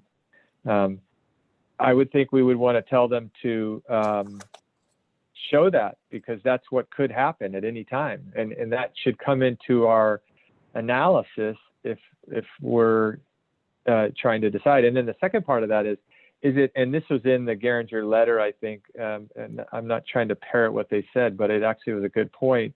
Is it our responsibility on a technical level to find sites that are more appropriate than? That's not what we do. I don't do that. I don't think anyone on this commission has that kind of experience. So how do we have to affirmatively disprove, or that's the part I don't get. I'm not qualified for that. For alternative sites. Are you asking me? Sorry, just to clarify. Yeah, I'm sorry. Okay, sure. No, that's totally fine. Yeah. Sure. So yeah, the way it works is initially, if they're going to claim that there's an effective prohibition, the applicable test we would say being, is there a significant gap? And then is the proposed project the least intrusive means of filling that gap? Once they've put forth their kind of alternatives analysis and said this is the least intrusive means, it does shift to the city to then, if you're going to say it's not the least intrusive means, right, and effectively deny it, you have to have substantive evidence in the record to kind of support a decision that it is not the least intrusive means. And part of that would be being able to identify a less intrusive means based on what's in the record. Unfortunately, it can't be more of a general statement of just, we feel this is not, it's too intrusive still. You have to be some, it's on the city to kind of show it with what's in the record that there's something less intrusive available. So does that mean, I'm not trying to kill this, but this is new for me. Does that mean would other cities like hire third-party consultants who actually are knowledgeable in that and to kind of suss that out? And the second question is if there's a better site, but let's say the landowner of that site wants to charge them, 10x, and the landowner of East Bay Mud wants to charge 5x, and so therefore they say, well, we like this one. How does that work?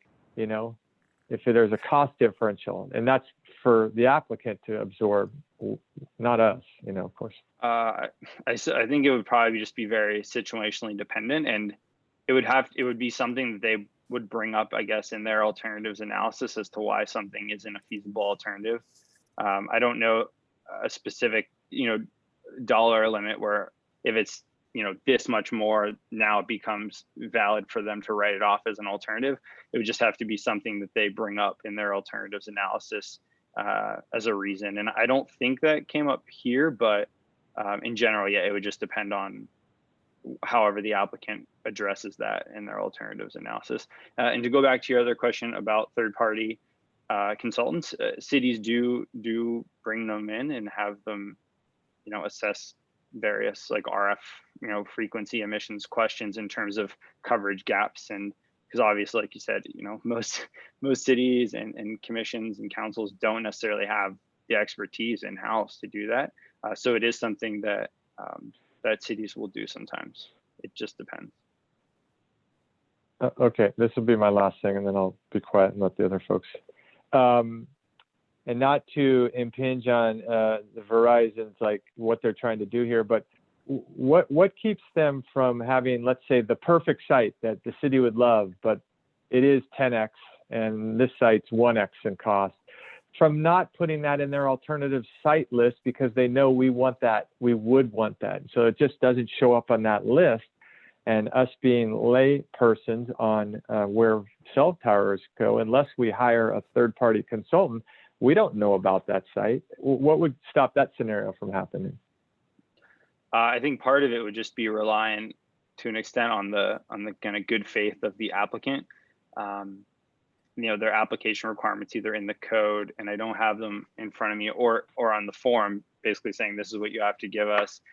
There's probably a set number of alternatives that they have to provide, and they have to give reasons, why they're less preferable than the one they suggested initially, and then the city can kind of decide based off of those, if they feel they're less intrusive than the main proposed site. Otherwise, you can't really, I guess, have them address every single possible installation site in a given area because there may be very many. So I don't know. I mean, it would just depend on what's there. It's very speculative, I guess, to say. If you knew of a specific location that worked, I suppose you could raise it and ask them why they didn't consider it. But I don't know whether there is such a location in this instance. Well, usually we're looking for co-location sites and all of those are known. So that sort of simplifies the matter. That's a good point. Yeah, that's a good point. Okay, well, I've said my part, so I'm ready to listen. All right. I think I saw Commissioner Mason's hand. Yeah, for me, it's the additional height is somewhat irrelevant. I mean, we're not going to find any place where you could put a 100-foot pole and everybody's going to be happy. As far as the various sites, if we look at it as instead of the pole height, what an elevation above sea level at the top of the poles needs to be, we pretty much eliminate virtually all private property. If we had a 15-acre hilltop site, somebody's going to want to put a $10,000 home there. They're not going to lease it to this. So, I mean, it is a co-location site. It is going to already be public land, and the price difference between East Bay Mud versus some other public utility probably isn't all that much.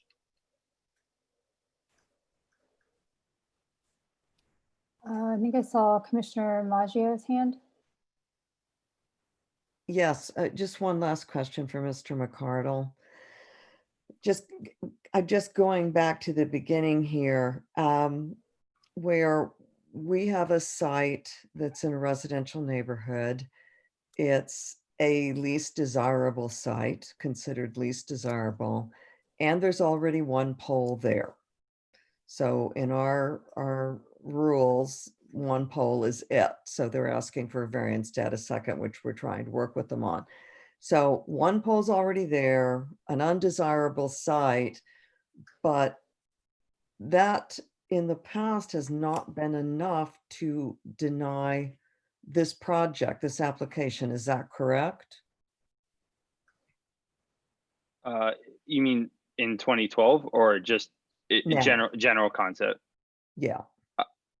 So I wasn't around for the 2012 or that consideration, but I'm not sure if that was potentially off of a similar analysis of significant gap and least intrusive means or not.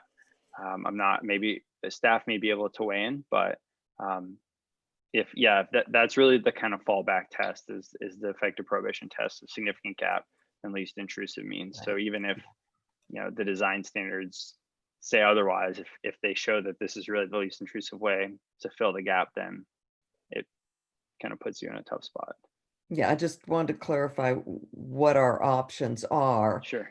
And that's why we're working toward an overall improved situation with one pole. Gotcha. One thing to point out, just because I know it's of interest to you, with regard to the faux tree, and again, I know there's a dislike of them, totally fine.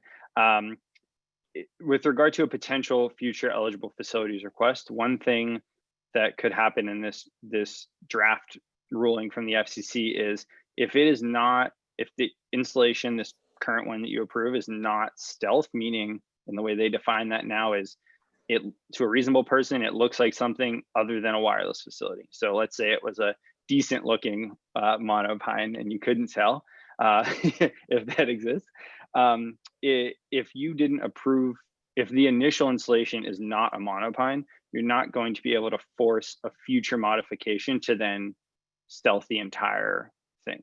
So again, just totally fine, but just wanted y'all to be aware in case that factors into your decision at all. It would be a fake Christmas tree with a star on top.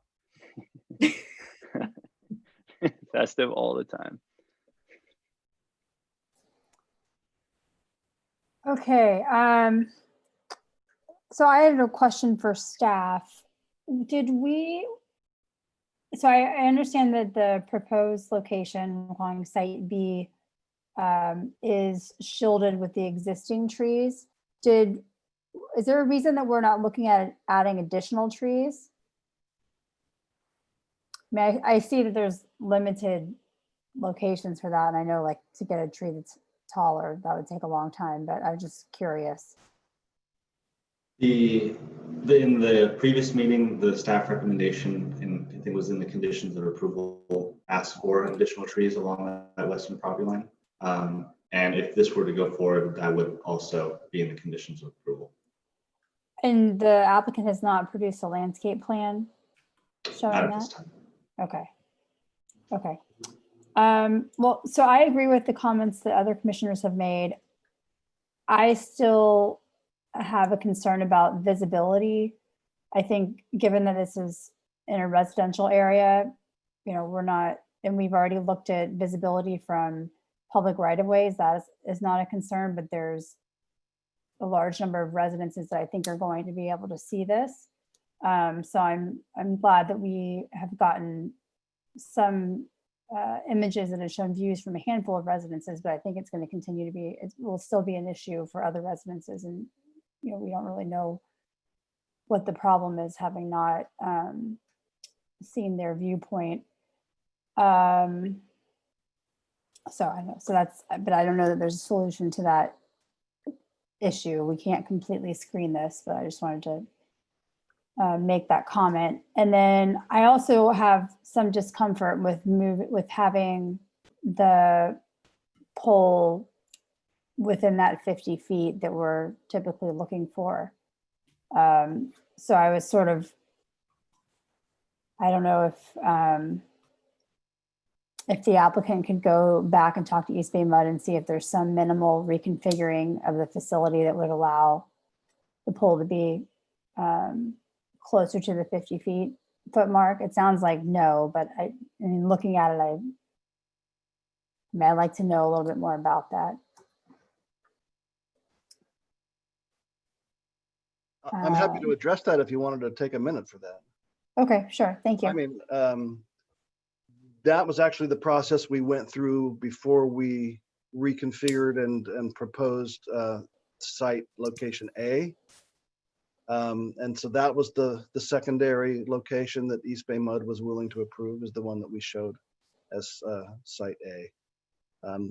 Other reconfigurations were not possible for East Bay Mud just because of their operational needs.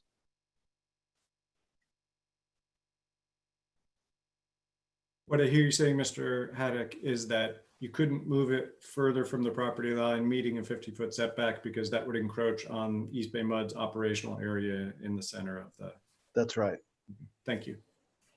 So I see the driveway and I don't recall the parking area. But I mean, the driveway I think was, I guess there are concrete curbs. I can't remember.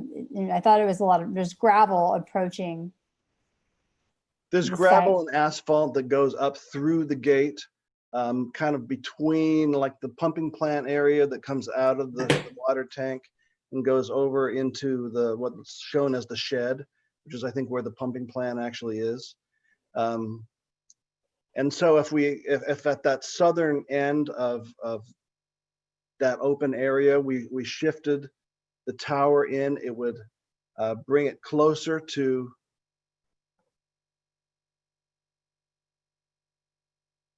Yeah, there you go. Can you zoom in a little bit, Jonathan or Greg?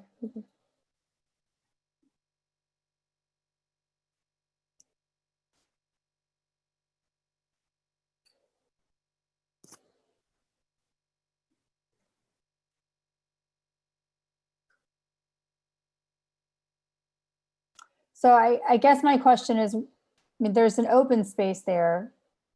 What are you saying is in there? Sort of this space between the shed and the driveway and. Yeah, well, that space there is where they bring their vehicles into the area to do service. Honestly, I don't know all the things that they do when they do utility work there, but they were not willing to let us obstruct that by putting the tower in that the middle of that space. It needed to be tucked to the one side or the other, which is why we proposed it on either extreme. I can tell you also that they have piping that comes from the water tank sort of through that vault area and goes down to the shed, which is the pumping plant. So they're very sensitive about any development that's close to that, because that's the essential function of the reservoir.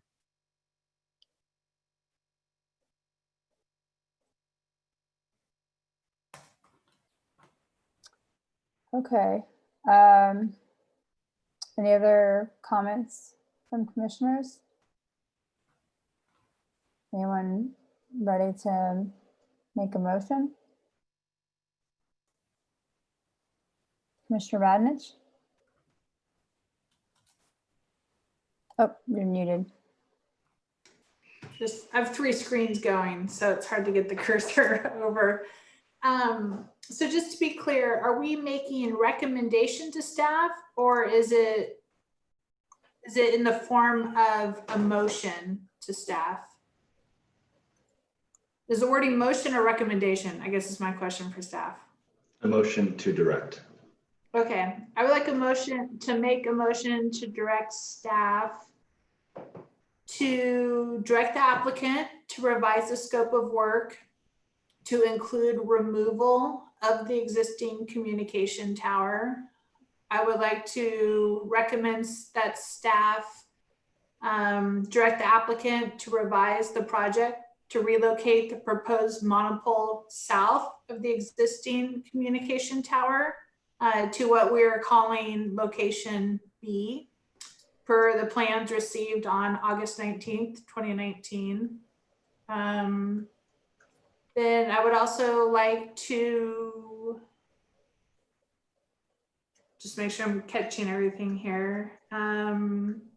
Include a condition of approval.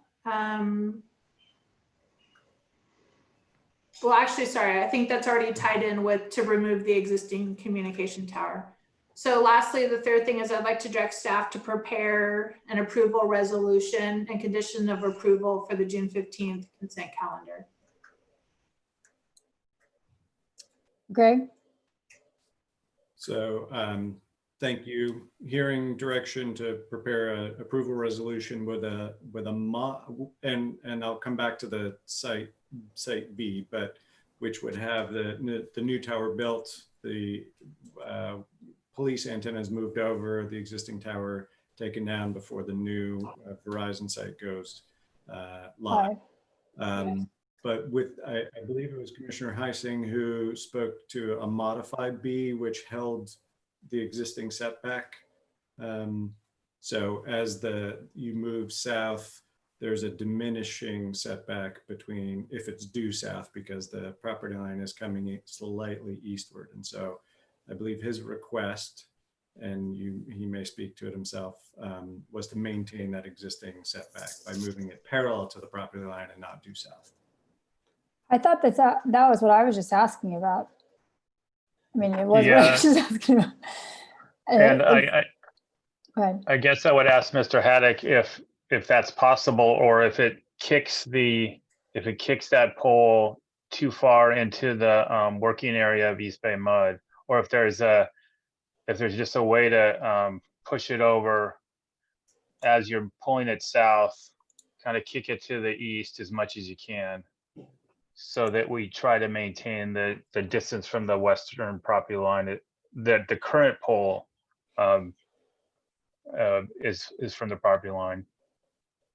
So could that be included as a condition of approval, that the applicants, that the final location of the pole at proposed location B is at a maximized distance as possible from the property line, that then still works with East Bay Mud's,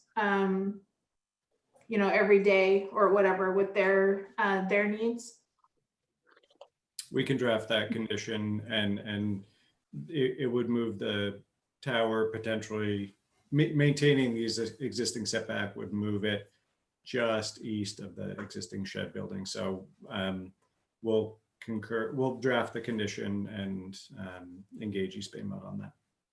Well, and Mr. Haddock, can you respond as to the feasibility of that? Yes, I can. That's actually something that we've already discussed, and East Bay Mud has told us that it's not possible. That's why we were trying to preserve the setback by showing the tower in the other location. Yeah, they've disapproved that sort of thing for us already. So what is the setback for the site B location? It's about 38 feet. And the current pole is how far from the west property line? 42 feet. 42. Okay, so it's pretty close. Okay, all right. Just the way that property line was It looks skewed. a lot, yeah. Yeah. Okay. Well, if it's that close, I'm fine with the motion as it stands. And then my only question is, do we need to add also a condition of approval to add the landscaping? Or Jonathan, did you say that was something you were already going to do based on our comments? I would add that to the motion as well. Okay. So I could make a friendly modification, or Anna, you could add it to your original motion. I honestly think it would be good that we make a fresh, clearly restated motion, Commissioner Heising, if you would like to do that. Okay, I'll take a whack at it. So I propose that we move forward with recommendation of Site B with the condition of approval that the existing pole be removed before the new Verizon system comes online, which means obviously that the Walnut Creek police equipment needs to be moved over and up and running. And then also a condition of approval for landscaping to be planted and the applicant to prepare landscape plans for that westerly property line, as staff indicated was a prior condition in the previously approved application. And also, don't we need to approve a variance for it being less than 50 feet from that property line? We need to make that part of the motion that we are allowing a variance. Or an exception to the development standards. Yes. So that's my motion. Okay. Good job. Is there a second?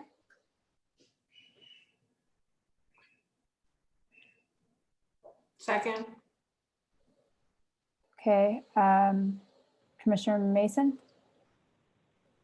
Question for Greg. We're carrying this over to the 6:15 meeting. The 6:15 meeting, we're already going to be discussing the terraces. It was my understanding that you were going to get the consent calendar out early. Do you have sufficient time to produce this for the 6:15, this matter for the 6:15 meeting? Yes. Okay. We have a motion and a second, so we'll do a roll call vote. Commissioner Radnich, Aye. Commissioner Farsan, Aye. is an aye. Commissioner Heising, Aye. Commissioner Maggio, Aye. Commissioner Mason, Aye. Commissioner Labange, Aye. and Commissioner Sturm, aye. Motion carries unanimously. All right, thank you, Mr. McArdle and Mr. Haddock. Thank you all. You have a good one. Okay, raise your hand if you want a 5-minute break. Okay, all right. It's 9:17. We'll take a 5-minute break and then reconvene.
Okay, it looks like everyone's back.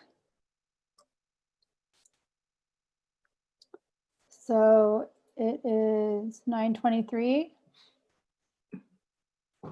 And we can reconvene.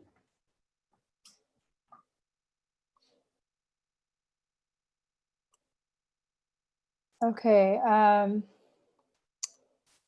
we are moving on to item 7A. Oh, sorry, 8A.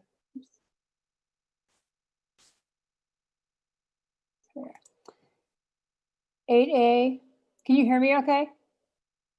Yeah, okay.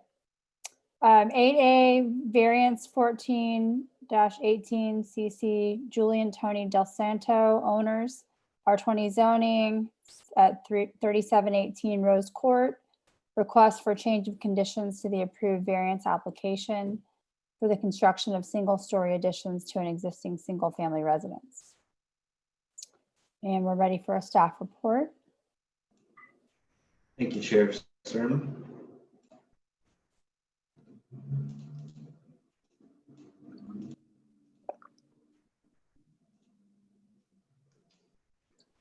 In August 2019, the Planning Commission approved variance 14-18, which permitted reduced front yard, side yard, and aggregate side yard setbacks for the construction of additions at 3718 Rose Court.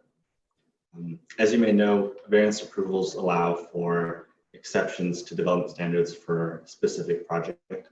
So the variance approved for the 14-18 was for additions of a specific size and location.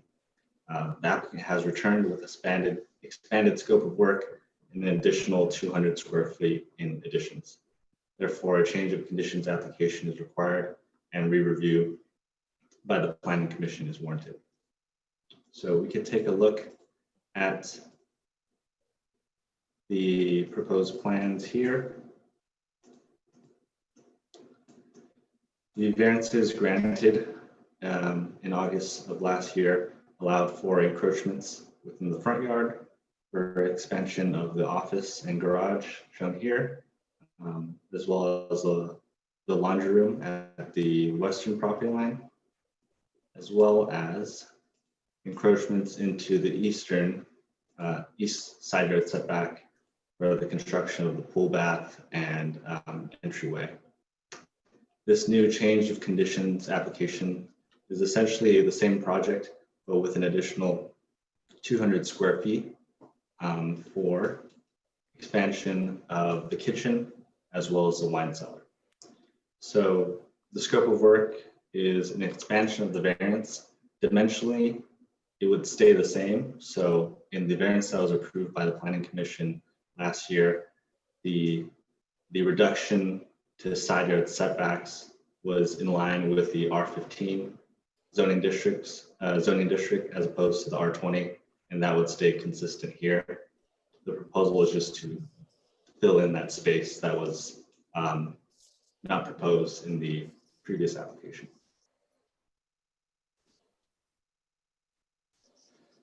As a refresher, the Planning Commission found that given the irregular shape of the lot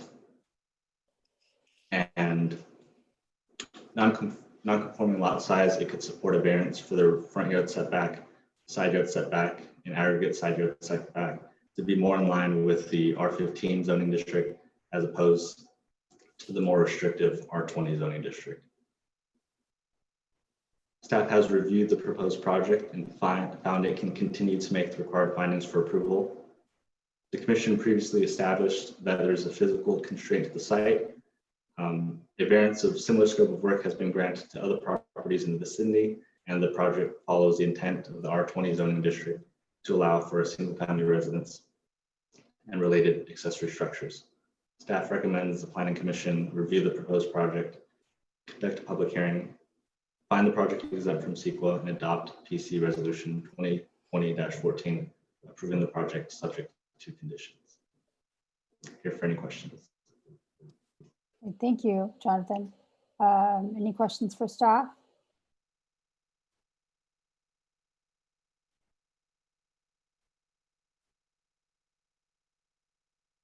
Okay. Would the applicant like to make a presentation? You're, sorry, Mr. McClellan, you're muted still. Oh, Doug, do you want to go or do you want me to go or I'm on. Can you hear me? Yeah, you go, Doug, and then I'll add a little after. Go for it. Can hear you, Mr. McClellan. You can hear me? Yes. Yeah, this is a small addition to kind of the previous approval, basically. It's actually 172 square feet that we're adding onto the side there. The main reason for the variances here is that this lot is only three-sided, so it's relatively narrow pie-shaped lot. So our average lot width is actually 97.5, where 120 feet is required.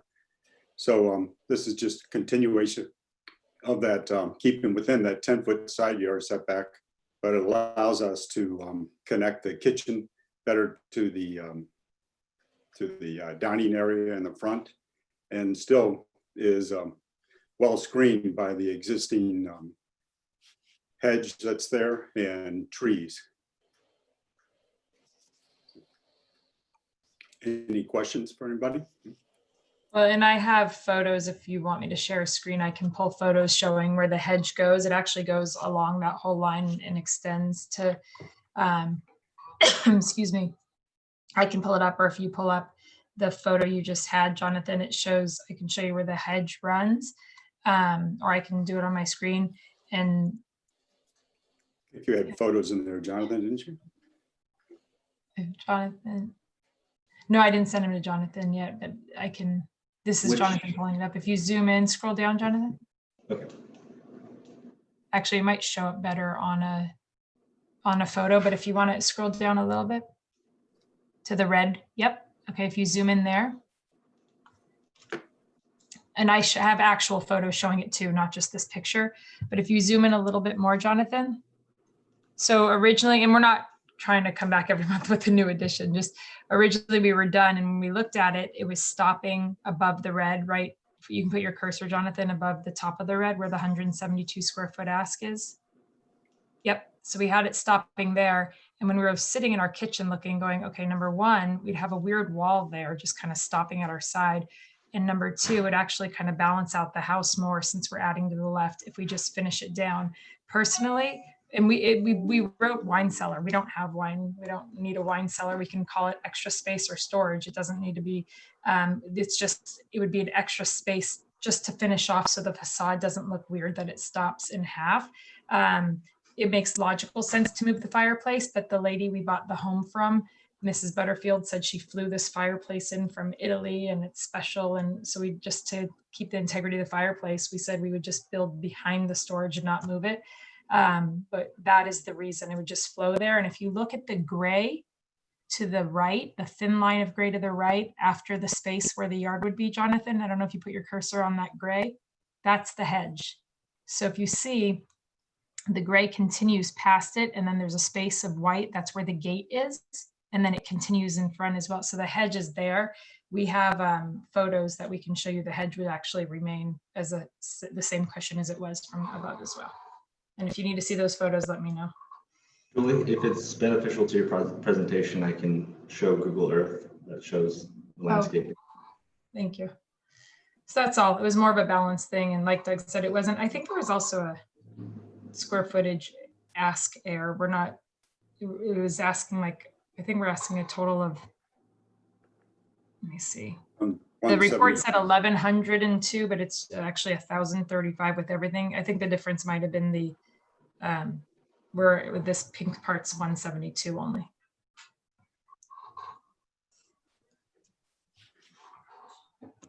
Yeah, so you can see the hedge goes, way out in front of the existing porch that's there. And then we have some large birch trees there.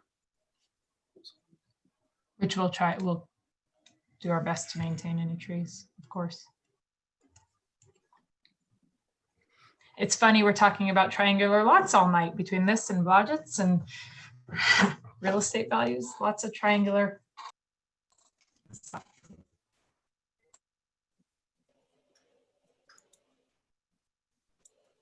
Okay, thank you. Is there anything else or? Does anyone have any questions of the applicant? Commissioner Radnich?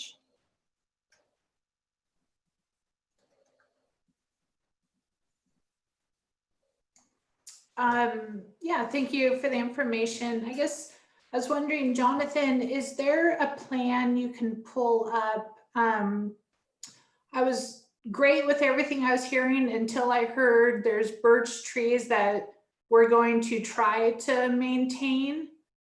Is there some kind of image showing, it kind of shows in the staff report, which is, has the pink proposed portion, but does it seem like the trees are going to interfere with this addition as it's proposed? Is there intent that the trees would likely need to be removed? I have shown on the plan that they are to be removed there, but we were rethinking that. I think the one in the back we probably should remove, but the two larger ones in the front we could probably keep there. Yeah, this kind of shows the drip line and it wouldn't interfere. So, and we'd be all for we want to keep them as well. Okay, so we'll the try to intent is keep them as much as possible. Yeah. Mhm. Okay. For mature. The hope is to landscape. keep all the landscape that's there completely intact. As much as possible as we can of it. I'm all for the mature landscaping, also for privacy, both for us and for our neighbors, and for cushioning noise and for any of that, sure. But also for the aesthetic look, we want mature, lush landscaping and growth and to preserve trees, of course. So yeah, that would be, and I'm looking right now at the drip line of that birch I was referring to. It doesn't interfere with that line. The circle is before it, so we'd be able to maintain it. Okay, so I'm hearing that you'll be able to maintain the trees, but there's one that does need to be removed? Doug, is it this I think one? Oh, you there's can't see one my. back there by the gate. Mhm. Okay, so one of 3 or 4? One of 4, yeah. Okay, thank you. And they're pretty hardy trees. If you. Commissioner Heising? Yes, thank you, Madam Chair. So that was one of my questions. And I'm sure your neighbors submitted a letter regarding your application. And that was the gist of what I read from the letter, is that it was that landscaping would be removed and you'd be able to see this addition more than they would like. And so just to be clear, the hedge that says on the plans, sheet A1-1, it says 8-foot hedge. That's to be remain, and you're not proposing to remove that. And if you look on the last picture attached to the staff report, you can get a pretty good image of, I think it's, if you're pulling it up, Jonathan, it's you can see how that hedge nicely screens the side of the house. So I'm all for that hedge staying, and it sounds like you're not removing it. But on those trees, if you look at the leader lines that the architect's drawn, it says existing white birch trees to be removed. And those two, I just want to make sure the leader lines are pointing to the correct tree, and that when the plans get implemented in the field, that a contractor doesn't go out there and remove the wrong tree. So what I'm looking at when I zoom in is it's pointing the leader line just next to above the one that says gravel path, existing gravel path. It's pointing to a trunk of a tree that's to be removed. But from the conversation we just had, that's not the one being removed. It's the farther one up by the gate that's being removed. So I guess I'd want to see that leader line amended so the wrong tree's not removed. And then I'm not a tree expert, but one of the things I do know is birch trees grow in groups. So if you get a birch tree on its own, it won't survive. So you want to keep at least 2 or 3 together, or you're going to lose that little mini grove there, because they like to be by each other. Yeah, and my goal is to keep, I mean, like I said, we want lush landscaping, we want privacy, we want a cushion both for our neighbors and for ourselves. I did see that letter just actually last night, and I guess there were three main, let me pull it up. And I'm all for, I mean, the DBH of the tree, which I'm very familiar with. DBH is, you know, I know it's not a protected, birches are not protected here, but it's still, DBH is bigger than 8. I would not want to do anything to that, but pulling up the letter of the neighbor, and I mean, we were, the neighbor and I were texting about a security issue, just making sure the world is safe tonight. So I didn't know, they never told me until I saw it in the report. And with regard to the letter, I know they had 3 concerns they outlined, one being that, are we going to have an overly large house, which actually our square footage would be similar to theirs. I mean, and obviously the world we live in, there's 12,000 square foot home being built in our neighborhood. There's an 8,000 square foot home. There's houses, I sell houses, so we see 5,000 square feet next to 2,000 square feet in Happy Valley all day long. It's just what we do. So that concern seemed interesting. The length of the house for me, it was more of a balancing of the house. The addition will no longer be behind mature landscape. That I will do all that we can. And I will welcome all of you to come take a walk and help me make sure we keep all landscaping. We'll add landscaping where needed.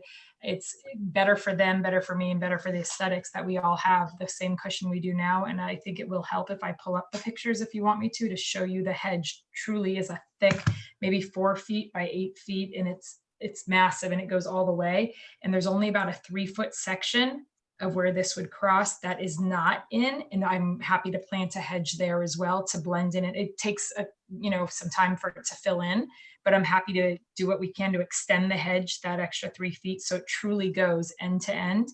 And there'd be no doors coming out of this side where the addition is anyway, so it wouldn't be adding too much extra noise. And then the last thing is that I never let them know. They said, you never let us know, we just found out about this.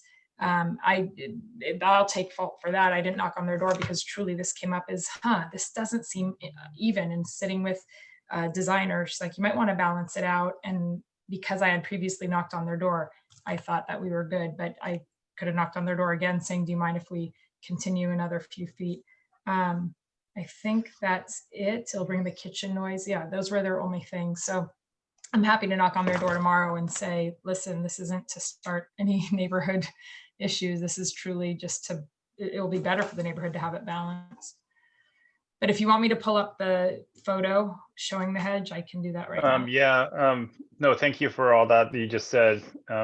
That's great. And yeah, that photo, it probably wouldn't be bad for the rest of the commission and the public to see it. It's called Street View East of Property.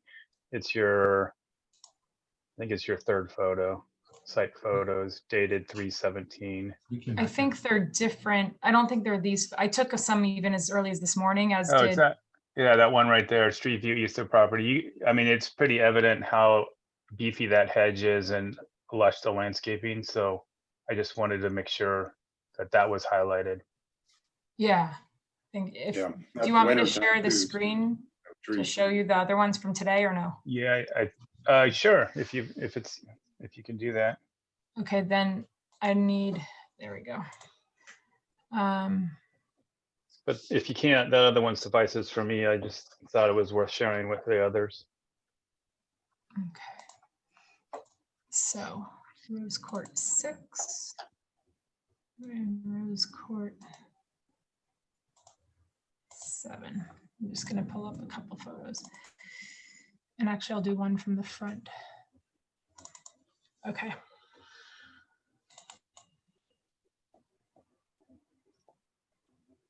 There we go. We're not getting rid of those. Cannot.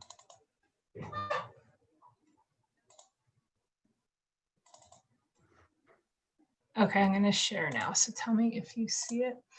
Share screen. Oh, show all windows. Well, sure. There we go. Okay. Do you see? Yes.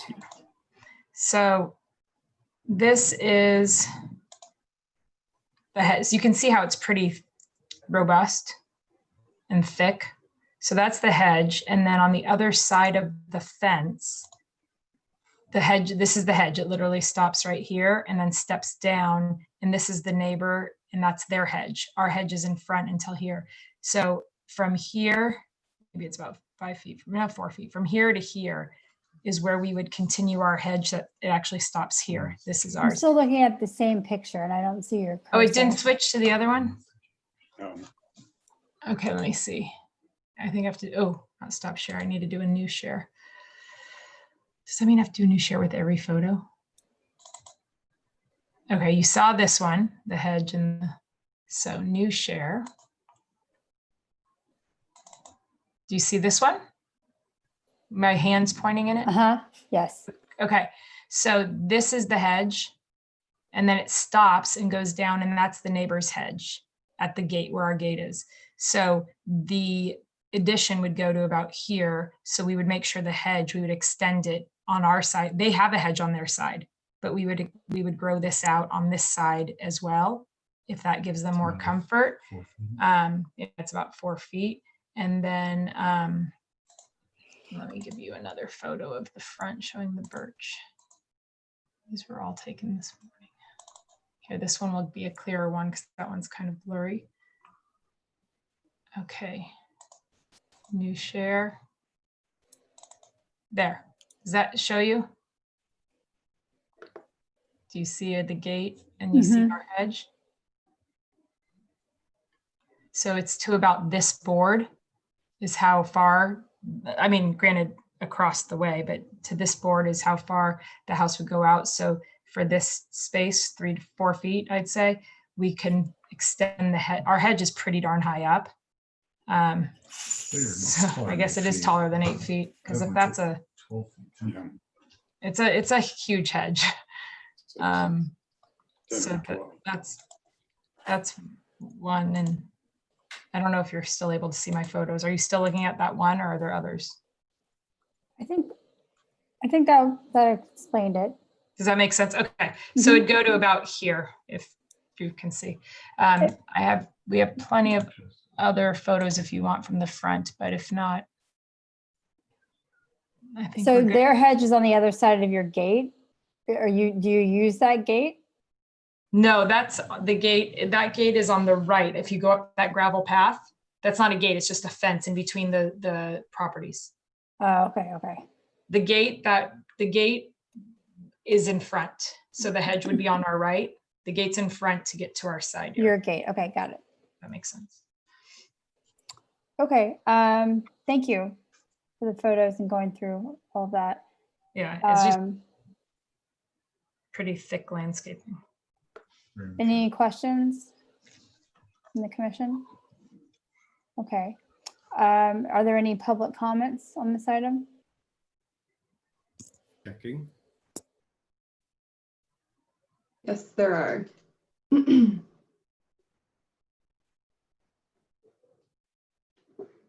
This comment is from Jonathan and Elizabeth Andron.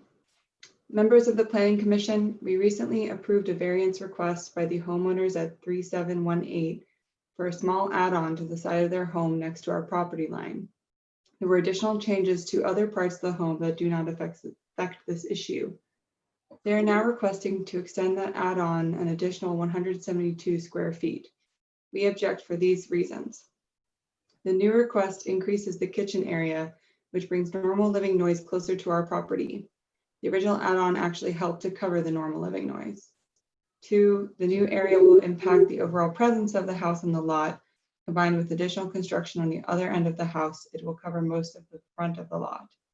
3, the original add-on was obscured from street view by fencing and mature landscaping, which is now going to be removed. We'd also like to note that a 427 square foot cabana listed under current square foot coverage is not part of the approved project, but will be included with this request. The staff recommendations noted 3 variances issued that set precedent. 3707 was granted but not used because the neighbors objected. 3711 was similar to the current approved add-on as it was to the rear of side yard and did not impact view of home from the street. 3723 was a variance for a side yard pool next to Rose Lane and did not have adjoining property or refer to any building additions. As neighbors, we were personally contacted about the original plans and gave our approval, but nothing was communicated to us about these changes other than the public notice we received, and we object to this addition. Thank you, Jonathan and Elizabeth Andron.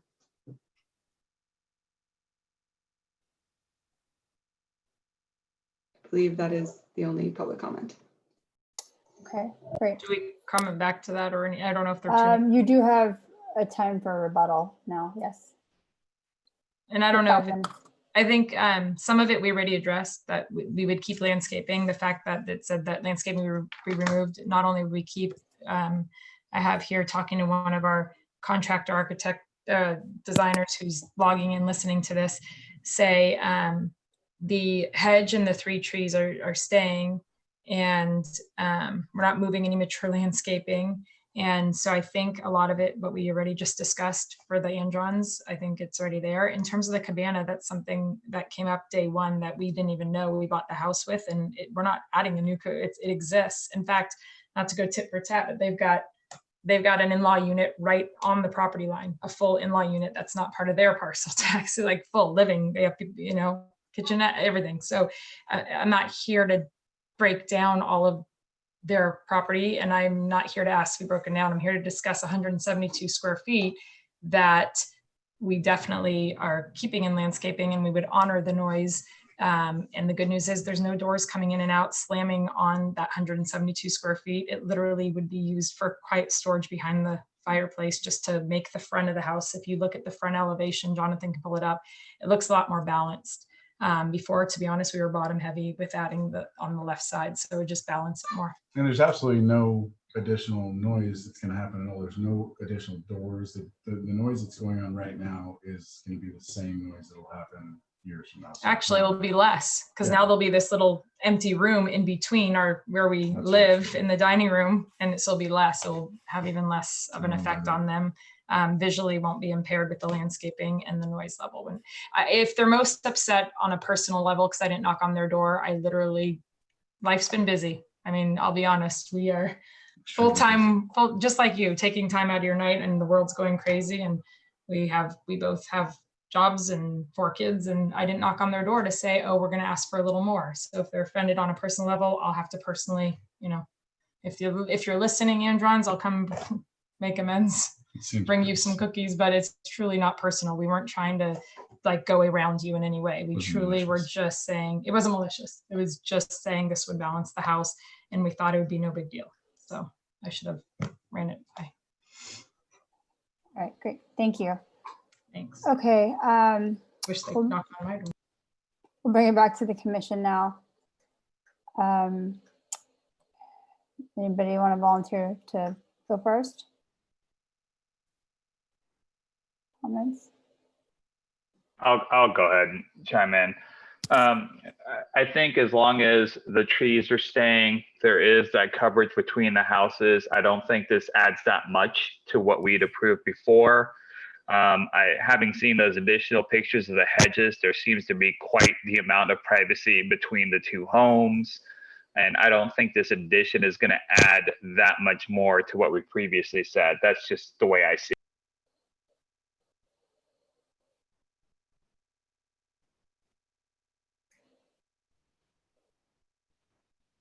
Commissioner Radnich? I'll agree with Commissioner Farzan. I support the project. I do think it makes it the house appear more balanced. I was kind of surprised when I saw that one side yard photo that was provided in the staff report where the fence is so far back. It did look unbalanced. I think this will make it appear more balanced. I do believe that removal of up to 1 birch tree should be a condition of approval. Since right now, you know, it's unclear of the exact number that will be removed. I would propose that we, in the condition of approval, limit it. I also feel that, especially after seeing the photos that the applicant provided, that the existing hedge is fuller and would provide more coverage than a single birch tree. And I also like that the applicant is proposing to extend the tall hedge on her property to fill in what we'll call the gap But again, after seeing the photos of what's considered the gap, the hedge on the neighbor side still sticks up above what I assume is a 6-foot fence. So I'm in support of the project with adding a condition of approval, which also goes along the lines of something that Commissioner Heising brought up earlier of the lead line, you know, pointing to the tree that is going to be removed was a little misleading or just unclear, not misleading. It was unclear on the site plan. So if that can be, you know, clarified, I'm in support of the project.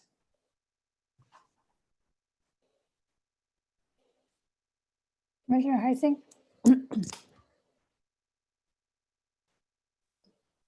Oh, I was just thinking that sounded like a motion to me.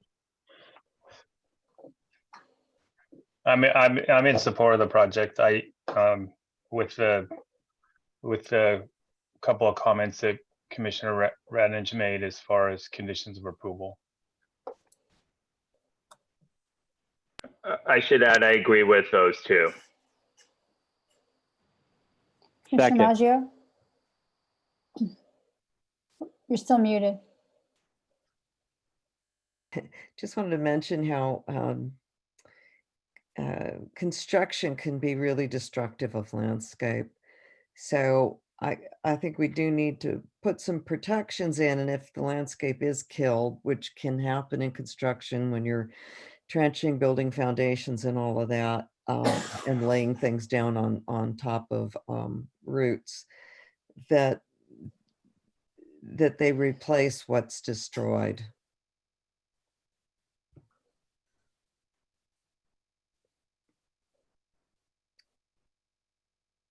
Commissioner Labange? Did you? I didn't have any comments. I'm ready to vote, and I support pretty much everything I've heard. And Commissioner Mason? I'm fine with the addition. I think it squares up the house better, and I really don't have anything to add. I'm fine with it. Okay. And I felt the same. I thought that my response to the neighbor's comments are that the massing of the house may be a bit bigger, but it's not going to have a measurable effect on them, and it's adjacent to their driveway. And I don't think the noise is an issue. It's just a kitchen. It's not an outdoor living space. So I also am in support of the project. So someone like to make a motion? Commissioner Radnich? Okay, I move that we adopt resolution 2020-14, finding the project exempt from CEQA, and approve the project subject to conditions with the additions that any landscaping affected by construction be replaced with like landscaping. And we limit the removal of the birch trees to the one tree closest to the fence, sorry, closest to the gate. Second. Okay, I have a motion and a second. So we'll do a roll call vote. Commissioner Mason? Aye. Commissioner Radnich? Aye. Commissioner Maggio? Aye. Commissioner Heising? Aye. Commissioner Labange? Aye. Commissioner Farsan? Aye. And Commissioner Sturm? Aye. Motion carries unanimously. Then we just want to say thank you so much. And yes, we will, Commissioner Maggio, we will definitely replace. He gets mad when we get the trees trimmed. So he will see to it that everything's replaced, even if it's another birch right in front if something gets damaged. So thank you, everyone. Stay Great, safe. thank Have you. a great night. Good luck with construction. Now we're on our way. Okay, thank you. Bye. Thanks. Cool.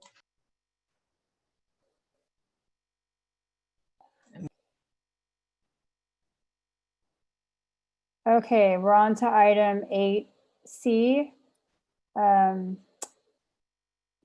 Design review permit 0419, variance 0819, tree permit 2519, EP Madigan and Son, Inc., owner, SRB zoning, 100 Lafayette Circle.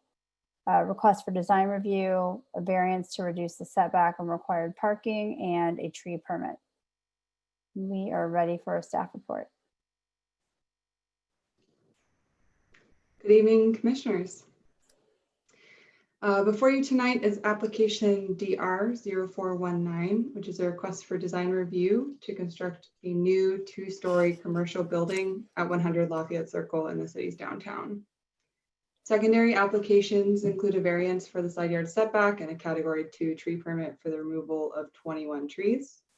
The project previously included a variance for parking requirements, but the applicant is now seeking reductions and exceptions to the parking minimum pursuant to Municipal Code Section 6-606, which will be discussed in further detail.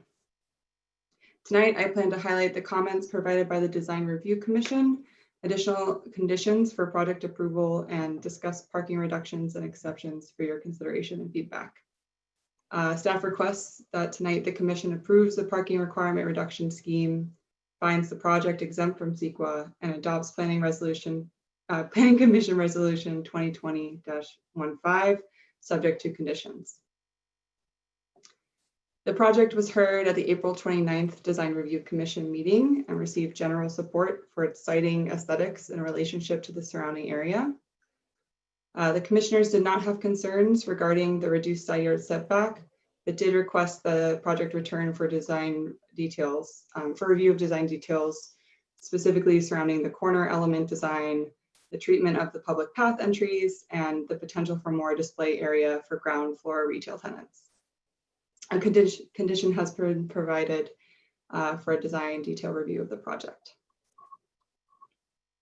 After publication of the staff report, the city engineer requested that a condition be provided that the applicant receive all permits required by the California Department of Wildlife and the Army Corps of Engineers for the construction of the pedestrian bridge over the creek. So staff asked that the commission amend the conditions of approval that were included in the staff report to include this item. So much of our conversation at the last Planning Commission meeting centered on parking. The site as it exists currently has 30 parking spaces that supported the previous building, which have been grandfathered for the new development. As such, the applicant is required to provide parking for the difference in square footage between the previous and the proposed buildings, which is 3,166 square feet. And they have to park that new building area at the current ratio for commercial and retail uses, which comes out to 10 new spaces. So in total, the project is required by code to provide 40 parking spaces. However, the proposal includes 28 parking spaces and therefore has a 12 parking space shortfall. The city's updated parking ordinance includes reductions to parking requirements through the implementation of mitigation measures to decrease the parking demand.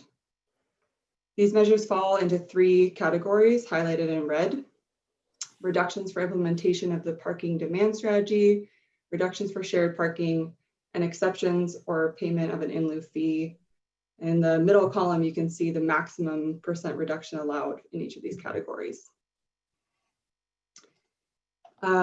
Staff worked with the applicant in exploring all of the mitigation measures within these 3 categories and determined that these 5 proposed mitigation measures, which were included in the staff report, would be suitable for the site and its proposed uses. So the first category, we'll go by category. So the first category is allows for reductions in the implementation of the parking management strategy through demand reduction measures, which allows a maximum of 20% reduction. These measures include providing car sharing, public parking, creation of a transportation demand management program, and a reduction for proximity to BART for multifamily residential projects. Staff recommends the commission approve a 10% reduction for the provision of public parking and a 5% reduction for a transportation demand management program for a total reduction of 15% or 6 spaces under this first category of the parking management strategy. In the second category, applicants may provide shared parking if the peak demand is less than the code required parking minimum, for which they may also seek a maximum reduction of 20%. The parking study provided by Kimley Horn in the staff report demonstrates that only 39 of the code required 40 parking spaces would be needed at the peak hour between 2 to 3 p.m. And in light of this assessment, staff recommends the commission approve a 2.5% reduction for 1 parking space for shared parking. In this third category of exceptions and parking development payments, when a property owner demonstrates that other reduction measures are not feasible in their site due to, among other things, site constraints, they may be granted an exception with consideration of the following factors: proximity to BART, compliance with the parking management strategy, a parking demand analysis showing a reduction is warranted, and the extent of the parking deficiency. Staff finds the project meets the criteria for an exception to the parking minimum and recommends the commission provide a 5% exception for proximity to BART. When granting an exception, the planning commission also is required shall also require a parking development payment. So the applicant would be responsible to pay for a parking development payment for these 2 spaces granted as an exception. And staff also recommends that the planning commission, the last 3 unmitigated parking spaces be reduced through a parking development payment, which go into the off-street parking development account for the city. Staff finds this combination of mitigation measures for a total parking reduction of 12 spaces is most appropriate for the site and land use, and can effectively reduce the parking demand for this site by using its location to its advantage. In summary, staff finds the proposal for 100 Lafayette Circle would be a very desirable addition to the downtown, as it meets many of the goals put forth in the general plan, downtown specific plan, downtown creeks plan, walkways master plans, and public art master plan. The design and accompanying site improvements also bring a distinct character to the site while remaining complementary to the surrounding structures. The public walkways, pedestrian bridge, and pocket park provide the valuable resource of new public space in the downtown. As such, staff requests that the commission approves the parking requirement reduction scheme, finds the project exempt from CEQA, and adopts Planning Commission Resolution 2020-15, subject to conditions with the addition of a condition for permits for the pedestrian bridge. Staff is available for questions.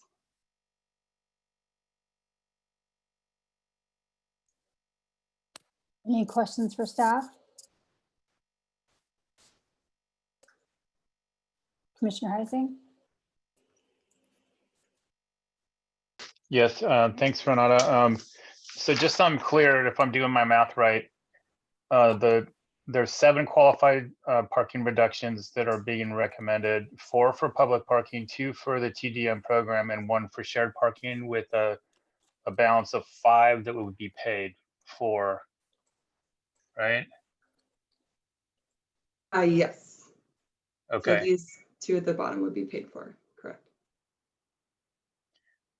Okay, and then the half mile from BART. So when I was looking at the conditions of approval, number 38 says, if the bridge is not constructed, they would pay a fee of $25,000. So 2 questions there. In what scenario would the bridge not be constructed? Because that was one of the big selling points for me for this project, is that linkage across the creek into downtown. So I'm pretty sure we talked about this at the prior meeting, but can you just remind me? And then I just want to be sure the bridge gets constructed. And if it's not, yeah. So if you could answer that question. And then if it's not constructed, the half mile walk to BART, you would have to go to BART a roundabout way. You couldn't just simply cross the bridge and go straight to BART, you'd have to go around, and would that put it over a half a mile, and therefore would they not be eligible for that, that reduction?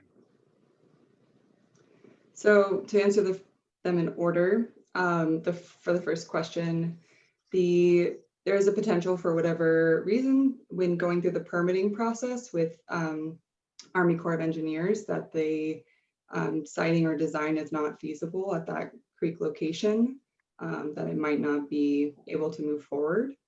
So that would be one circumstance under which it did not happen. The bridge was not built. As for the half mile question, it is almost a quarter mile away. So it would still, even without the bridge, the site is still within the half mile from BART. So thanks for that. And then remind me, would this applicant build the bridge, or would they pay money into a pot of money and the city would build it? So the applicant's intention is to be the one to construct the bridge. But if they were unable to, they would then contribute to the funds, like the neighboring project, towards a future construction, maybe on a different site. Okay. So I guess I'm just gonna, well, I'll save my comments for deliberation. Thank you for answering my questions. Any other questions for staff?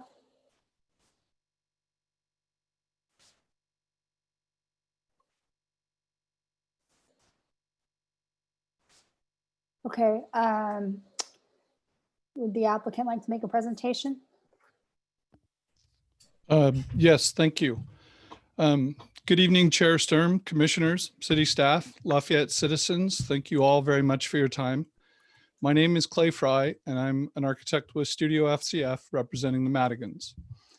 The Madigans have owned this property since 1982, and we're very sad to have lost the original building to the fire in July of 2017. They have asked me on their behalf to thank the community, the city council, the city manager, the planning department, the planning commission, the design review commission, the circulation, arts, and creeks committees for all of the meetings and collaboration over the past 2.5 years helping shape this project. We counted up, we've had over 50 meetings with over 50 different distinct stakeholders, all of which provided valuable input into the influencing this design. The project will provide a pedestrian-oriented street front retail, which is one of the goals of the downtown plan, as well as the shield block, second floor office space, public art, 2 pedestrian paths, and a bridge across Happy Valley Creek, connecting the neighborhood to Mount Diablo and BART, achieving one of the long sought after design goals for this neighborhood and Lafayette as a whole. The Madigans look forward to moving this project with your support and would like to thank you. And I will move into, I'm happy to share my screen, Renata. And I can address some of the concerns that came up in the last time I was with you, as well as, make sure I do this right. So hopefully you see a rendering. You do. So this building began in a design meeting with the client, and the decision was made to explore building a new building that would do everything the old building did, but more for Lafayette and obviously for the landowner. The project parking is a great concern. One of the things in this shield block is to try and push the parking internal to the site, which this project does. Since we started designing this, the parking ordinance has evolved to encourage mitigating parking to try and reduce parking demand and create shared parking among multiple lots. We worked with staff, proposed mitigation and reduction program. We then had that peer reviewed by Kimley Horn to ensure that staff and I were not diluting ourselves in what we were doing. And you can see down there where in red, we've modified our original request and completely support and agree with staff's analysis. The number of spaces we're buying went up, mostly because it was felt that the car share idea wasn't appropriate, sort of hidden behind the buildings. So the spaces that we were chasing there were no longer going to be doing car share. The subject of trash was brought up. So almost immediately after the meeting the next day, I reached out to Republic Services. Kimberly Lamb's the expert on trash enclosure design. You can see in the upper left-hand corner, I had a placeholder cube that I think it was Commissioner Maggio pointed out, that'll be way too small. And Kimberly Lamb provided me information on the size of the dumpsters and the size of the wet waste, size of gates, path to the street. They actually have a retrieval service now, so you don't have to stage them. They'll go in and get them. And it sits in exactly the same location as the original proposed one. It just takes up more of the space and puts everything inside of an enclosure. And this enclosure is actually roofed. There was a concern about the floodplain and the bridge. And I had expressed concerns that things could happen. The bridge might not get built for a variety of different reasons. We engaged Balance Hydrologics Incorporated to provide us a proposal to do a detailed design of the bridge and a detailed floodplain study, which is one of your conditions of approval. They've provided us that proposal and stand ready to proceed on that work. However, in providing that proposal, I have obviously asked them loaded questions.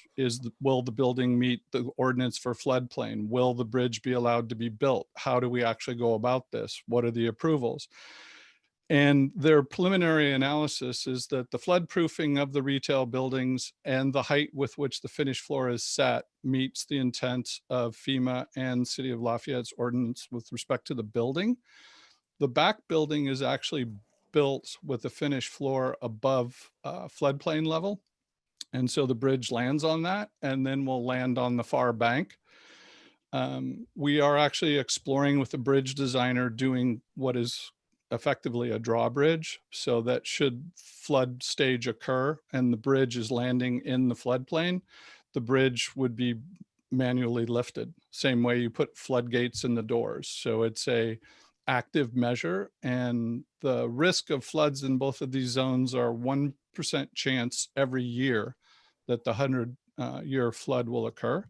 And Balanced is comfortable that we won't have any kind of major redesign, and felt confident that a bridge, anchored or drawbridge, could be built in this location. So my confidence in getting the bridge has gone up dramatically since some conversations with them.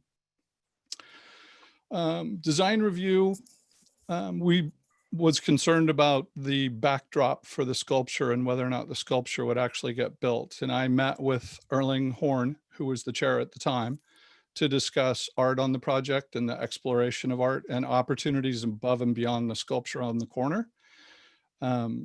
We have a client that will build the sculpture on the corner.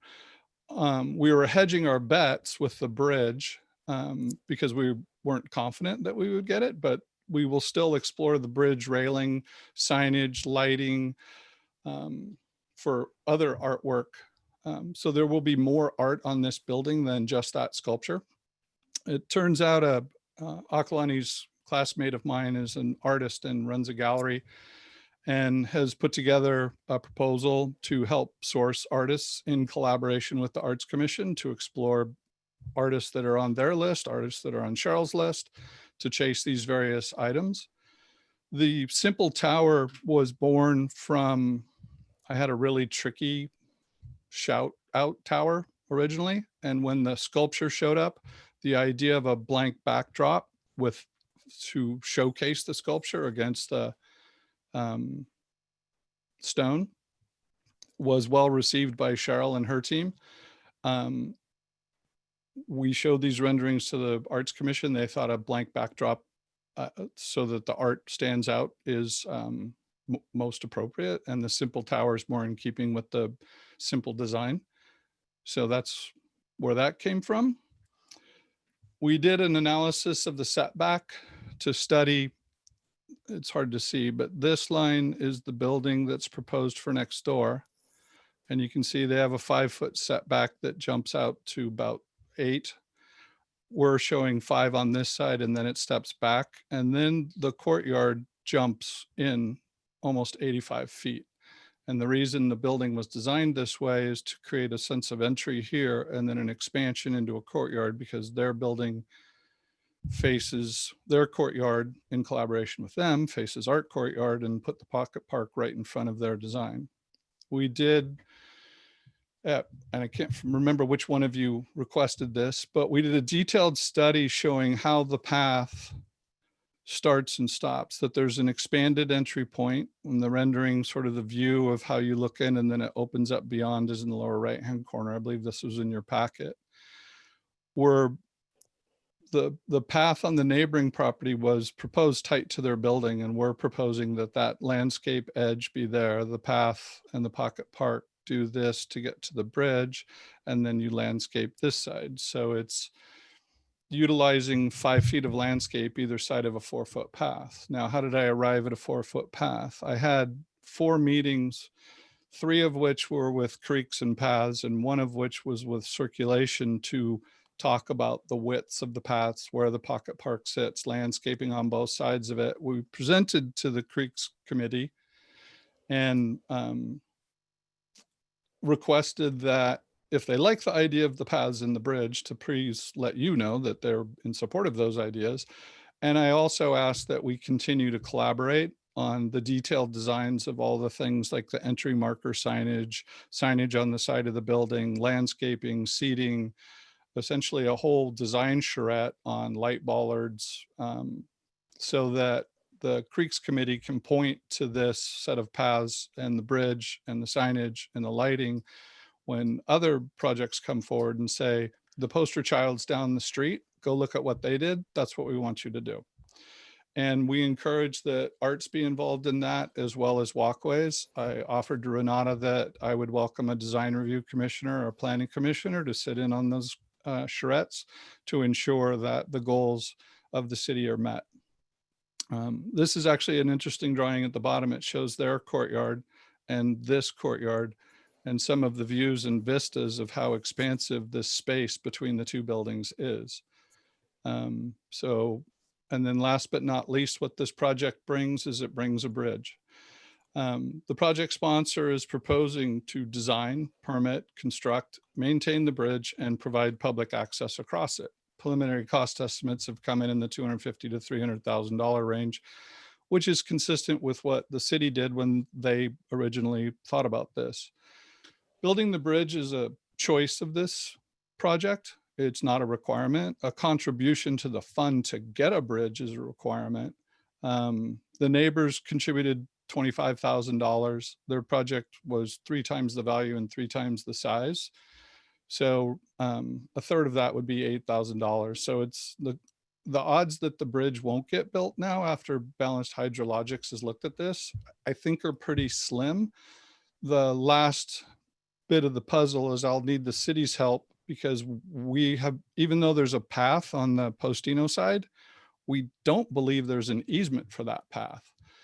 Fortunately, I know some people at Postino, so I'm hoping that the landing spot won't become an issue. I would hope that creeks and walkways and the city would help facilitate conversations to get this thing to land here. And in closing, I want to thank Renata for grinding through all the details, negotiating, or better said, explaining all the conditions clearly. We have read all the conditions. We've gone over them with Renata. We take no exception to any of the conditions. And that's all I have. Great. Thank you for that excellent presentation. Are there any questions for the applicant?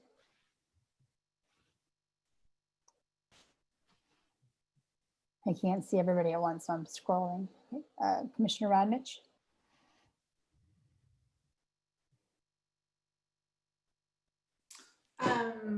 Thank you for the presentation. I do have a couple of follow-up questions. So my first one is regarding employee parking. I assume, well, can you just kind of explain where employees would park? And are those parking spots, are any of them reserved for employees, or are they all public parking spots? None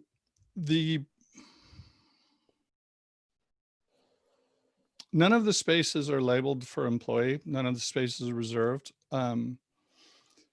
The parking mitigation plan and strategy that was put together between myself, staff, and Kimley Horn, part of the TDM plan is that you're to provide, in the proximity to BART, you're to provide incentives for staff not to drive. And so that's one of the programs that's being proposed in the staff report. And Kimley Horn was in support of it, as well as staff and the project sponsor. So employees could park in here, they could not park in here.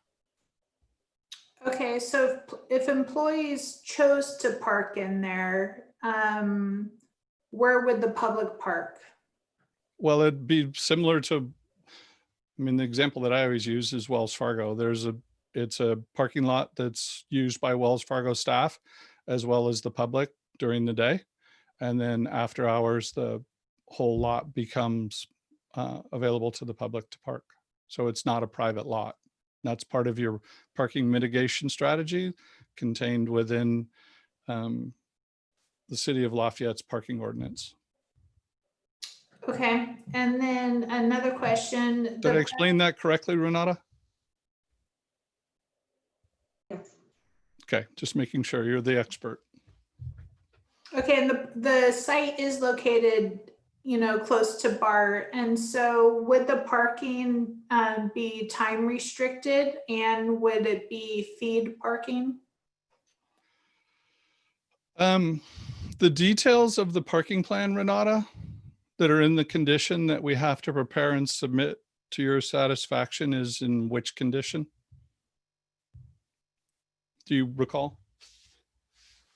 Not off the top of my head, but I can pull it up.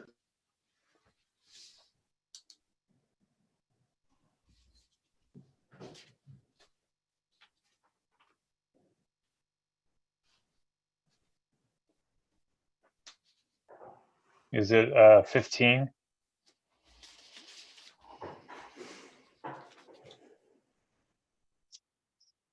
Yep.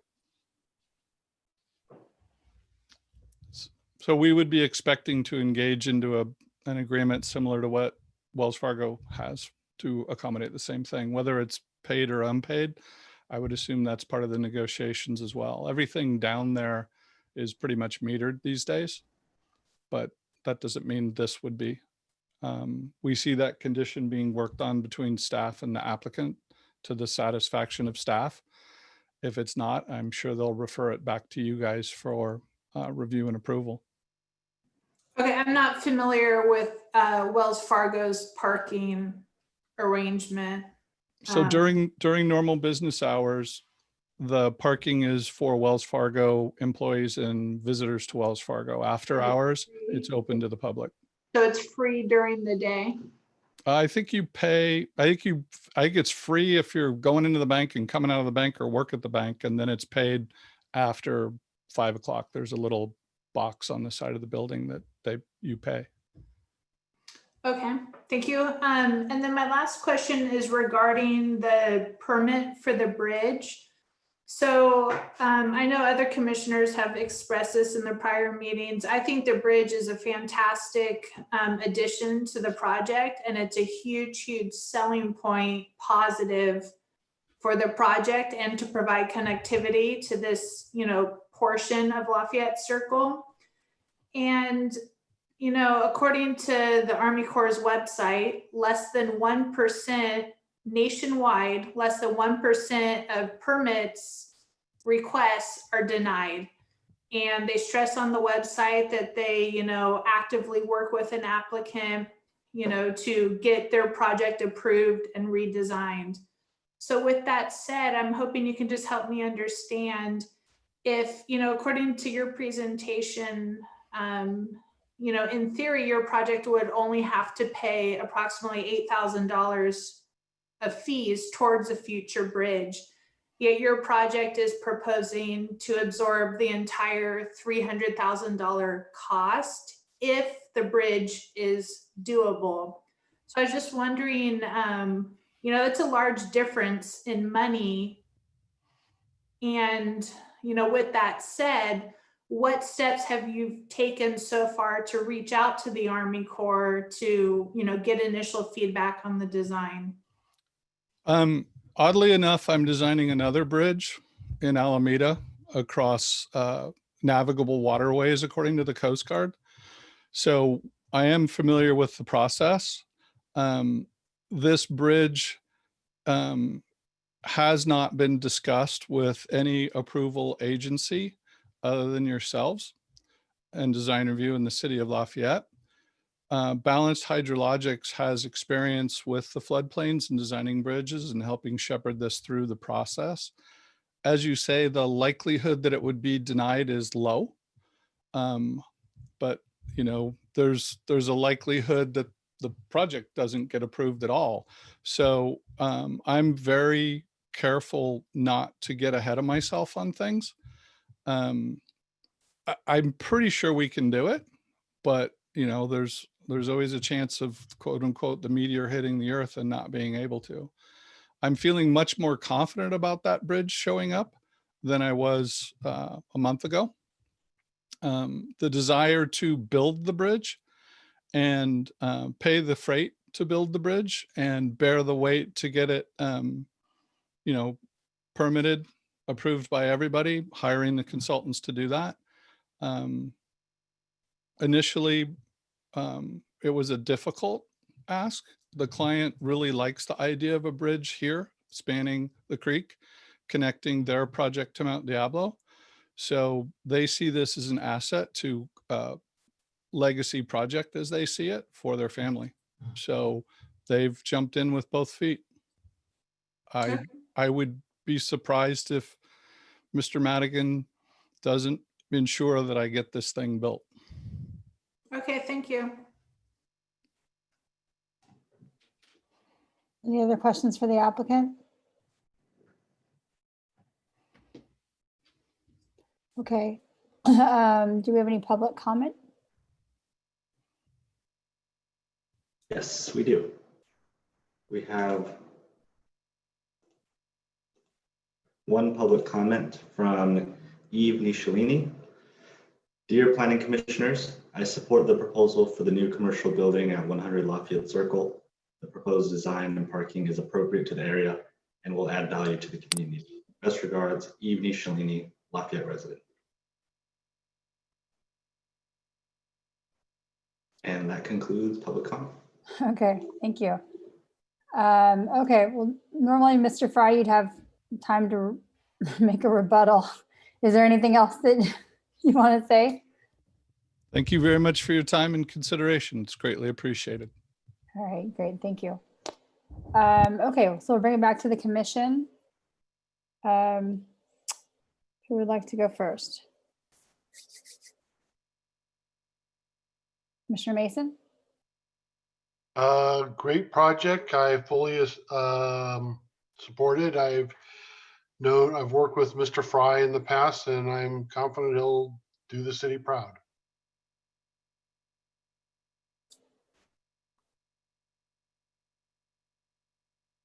Commissioner Heising?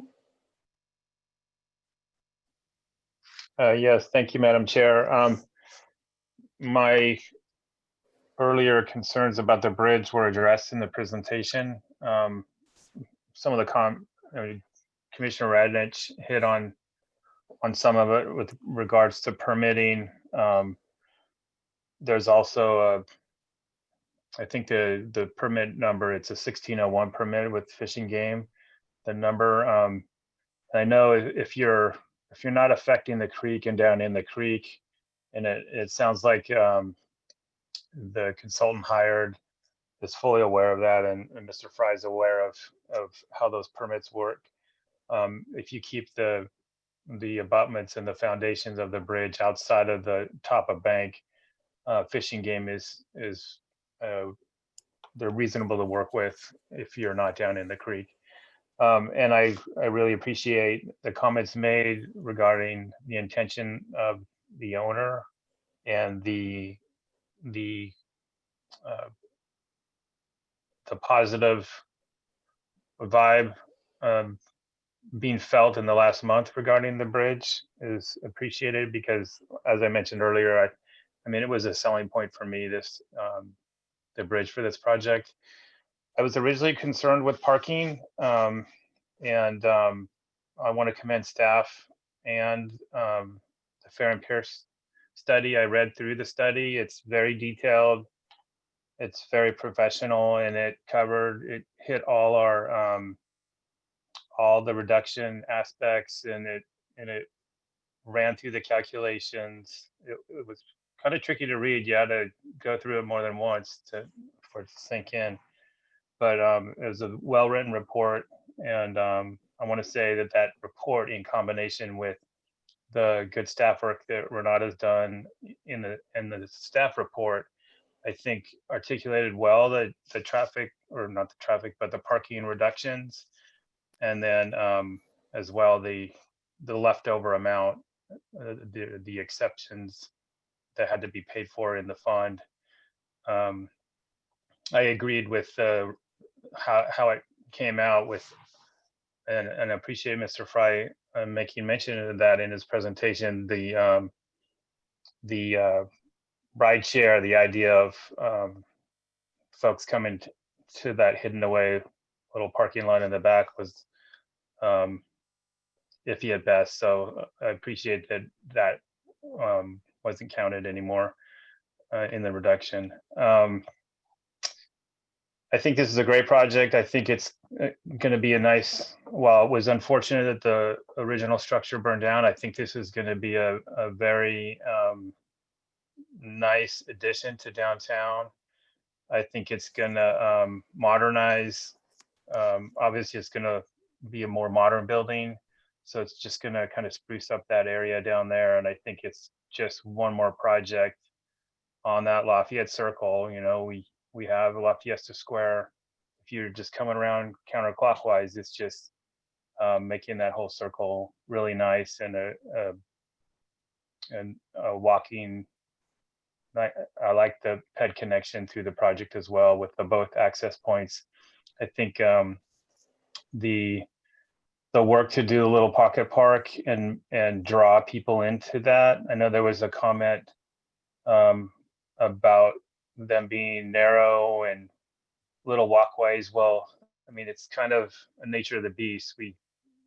It's narrow because we've got these setback requirements and everything's kind of squeezed in there, but at least I appreciate that the design is trying to be inviting at those access points, those openings to the street. And I think once someone walks through there the first time, they're going to know. Once they walk through the first time, they're going to know where it is, and you're going to see a lot of foot traffic through there. I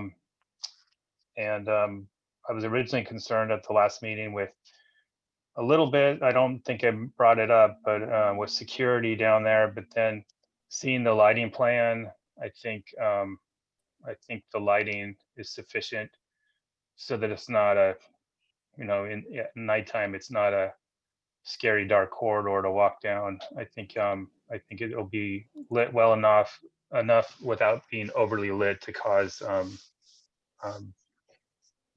cause glare and a problem for people. So those are my comments, and I support the project. Thank you. All right, thanks, Commissioner Heising. Any other comments to be shared? Commissioner Radich? Yeah, I echo everything you already said. I also do appreciate that the applicant, heard the comment last time about the trash collection area, and that's, in my opinion, better designed this time around. But as a commission, I'm trying to pull up Google Earth at the same time. I just would like us to maybe double visit the property line on Lafayette Circle. There's an apartment building. So I guess it's kind of northeast. So if you're going, just kind of say east on Lafayette Circle, and those trees, I don't know, Jonathan, or sorry, Renata, is it possible to pull up a figure or a Google Earth? I just want to make sure that we're still able to provide, you know, a visual block between the existing, yeah, that apartment building to the right, yeah, where your cursor is. So my understanding is that those trees are going to be removed. That row of trees is going to be removed. And I'm also trying to pull up the site plans on my other screen here. But I would just like to discuss the way or revisit. Renata, can you explain to us what is proposed there along the property line? I know there's a path and green screens. So what is involved in the green screen? Because obviously these are tall, mature trees, and there's second story, which is above parking, right, on that adjacent apartment building. So I'm just wondering how they're going to receive privacy. So the proposal, I'm also trying to pull up my project plans. I can share these out once I get to the right page.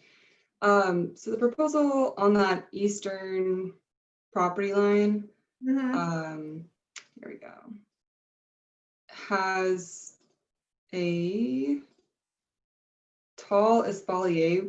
Ooh, sorry. This whole area is planted with screening shrubs. And then right here where my cursor is, there's an espalier wall. So it is a mesh green wall that will screen these ground floor units from parking. And Clay, feel free to jump in if I'm misrepresenting anything. And I believe Clay described at our last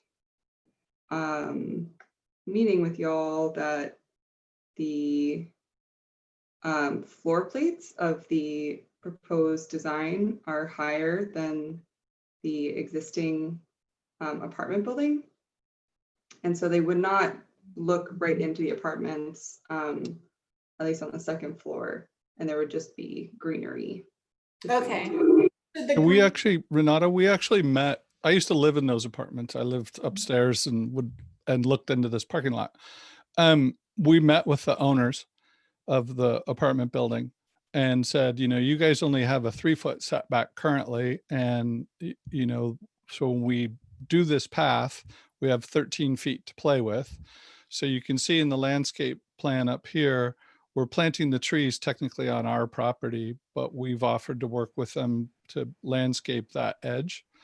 So we have a buffer along the entire property line. And then the idea of the espalier green screen along this whole edge is to provide a second layer when you look out of those units at the first and second floor into greenery. So you're not looking into a parking lot anymore. You're basically, it's a landscape path on both sides. Okay, thank you. I think Dino was happy with that explanation of design and negotiation when we met with him. Thanks.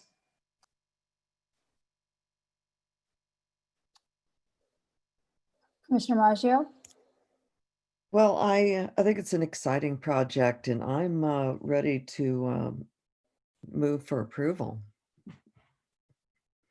I am too. I just had one question for Mr. Fry that I just noticed. Yeah, I think it's an amazing project. I think it covers all the bases, and there's a lot of hard work and careful thought that's gone into it. And I think it's going to do a lot for sort of finishing out this corner of the shield block and creating connectivity across the creek and enhancing the pedestrian experience and just sort of pulling the the vitality of the Lafayette Square area down further.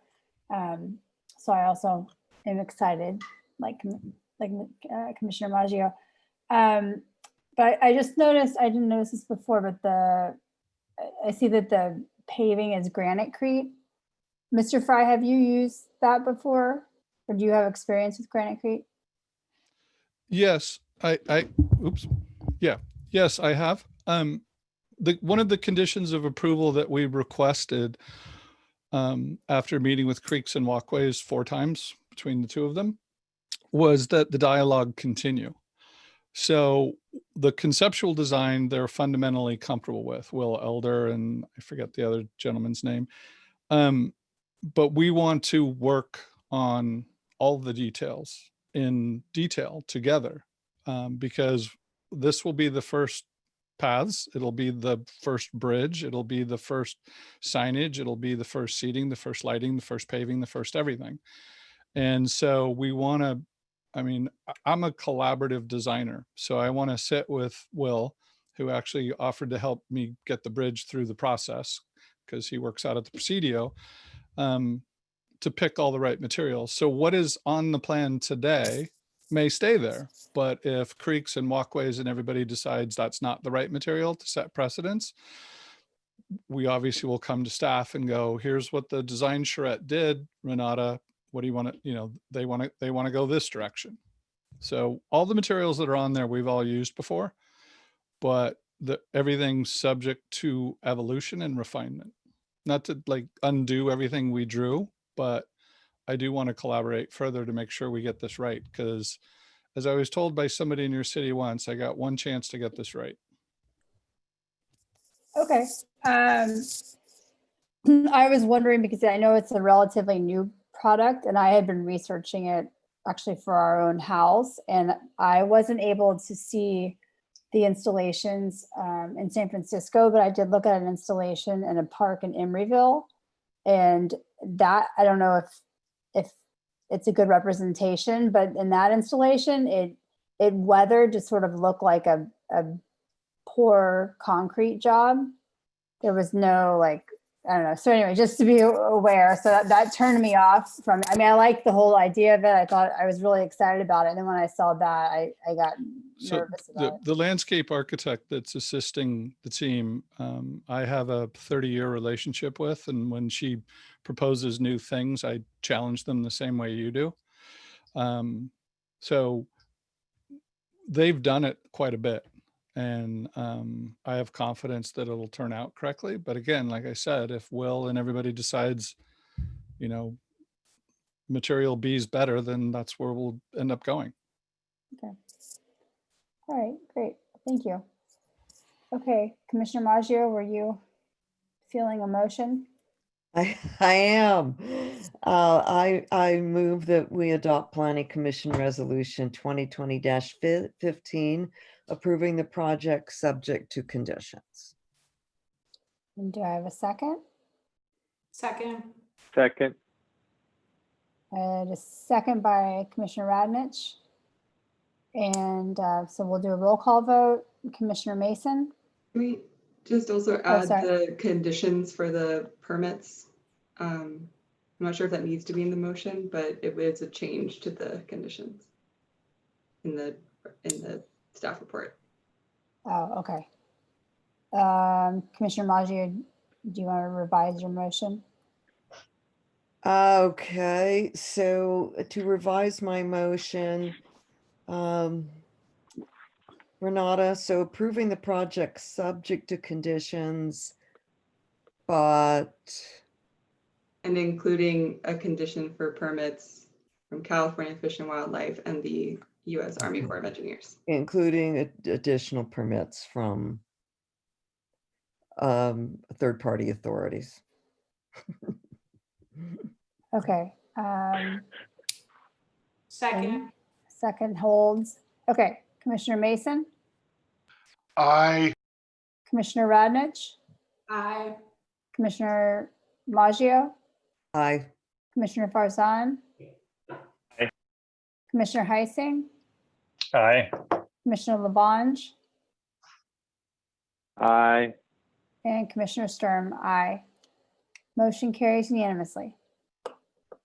Thank you all very much for your help. I appreciate it. Thank you.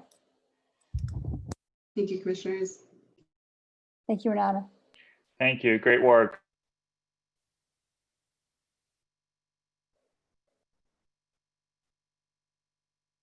Okay. It's not so late yet. We're moving right along and we're nearing the end. Item 9, commissioners reports.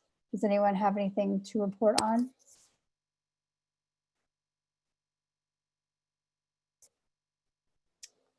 Okay. And planning director's report.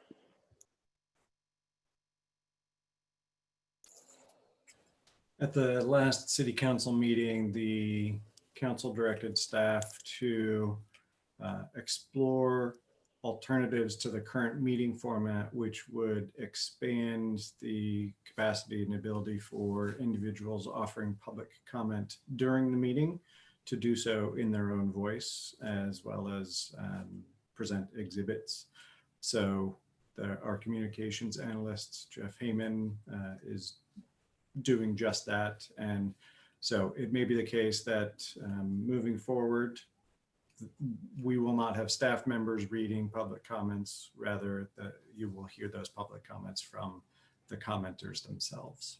So it's still a work in progress, but we are working on that. Commissioner Labange? I just was wondering, Greg, on that one, we talked about it a little at the last meeting. For public comments going forward, whether they're talking or not, will they be required to say where they live? I don't need to know people's actual address, but I think it's important to know, like maybe a street or town, something like that. Is that going to be part of that plan? Well, our speaker slips have historically included the item, the individual's name, the address, and an indication of whether or not they represent a group. I may not be recalling all the fields on the form, but those were there. We don't have a form currently for the current procedures till a meeting. It may be possible to develop one. The city attorney has advised that we can ask, but the commenter has no obligation to provide that information. So according to the city attorney, if someone wants to comment, they get to comment, but need not provide their name, address, city of residence, etc.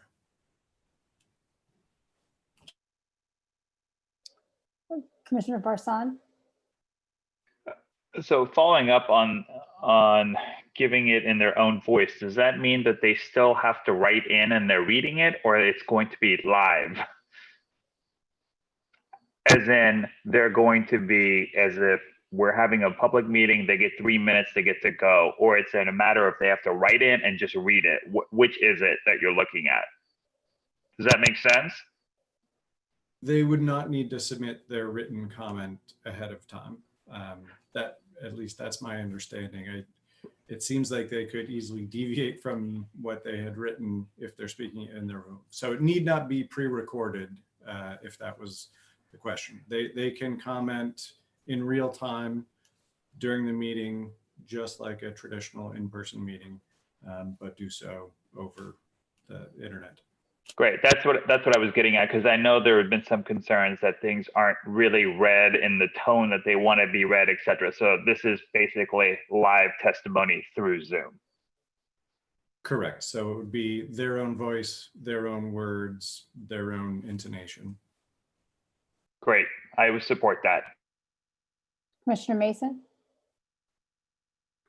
Not speaking for what Lafayette does, but Contra Costa County has a third-party system which handles that. And basically people phone in, you're put in a queue, you wait, but the cost is somewhere in the neighborhood of $5,000 to $6,000 a meeting. So it is not a small cost. I don't have anything hard on that.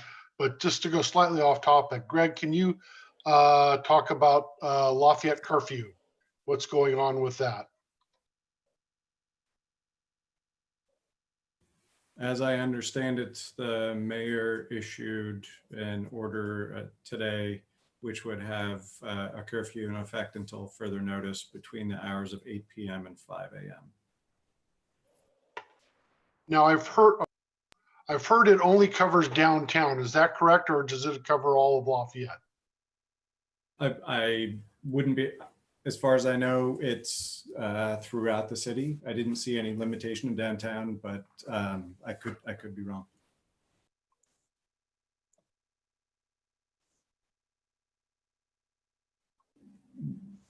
We did not have a managers meeting today where this was discussed, or we will be discussing it tomorrow afternoon. So I'll know more then. It's on the city website, it says curfew in the commercial district. Very good. And the mayor gave a live announcement. So. Correct, at noon, yeah. So I believe that's on the Facebook page and perhaps even our YouTube. But the proclamation is on our website as well. Did the council see the Weston project up yet?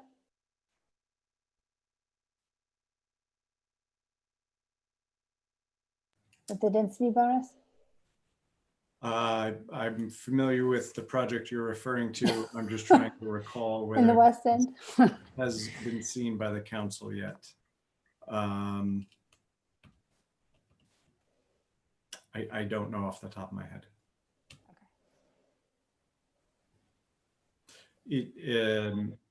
I believe they did see it once, and it is coming back. I believe in June, there were some last minute significant comments provided to the city day before the meeting regarding CEQA. And so those comments were being addressed by the applicant's attorney, the city attorney, staff. So I believe they've seen it once and it is coming back. Okay. Thank you. Okay. And that's all I had.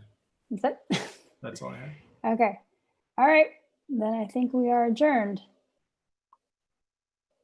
Have a good week. Everyone. You too. Bye. Bye-bye. ARC volunteer. Oh, whoops. Thanks. For I'll do it. I think Gary was volunteering. No, I will. I'll do it. I brought it up. For the next 8 times I heard. That's great. Thanks for volunteering for that. That's a great of you. No way. This is my one for the year.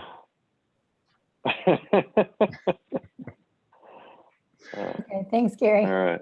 All right. All right. Take care. Bye, everybody. Bye. Good night. Bye.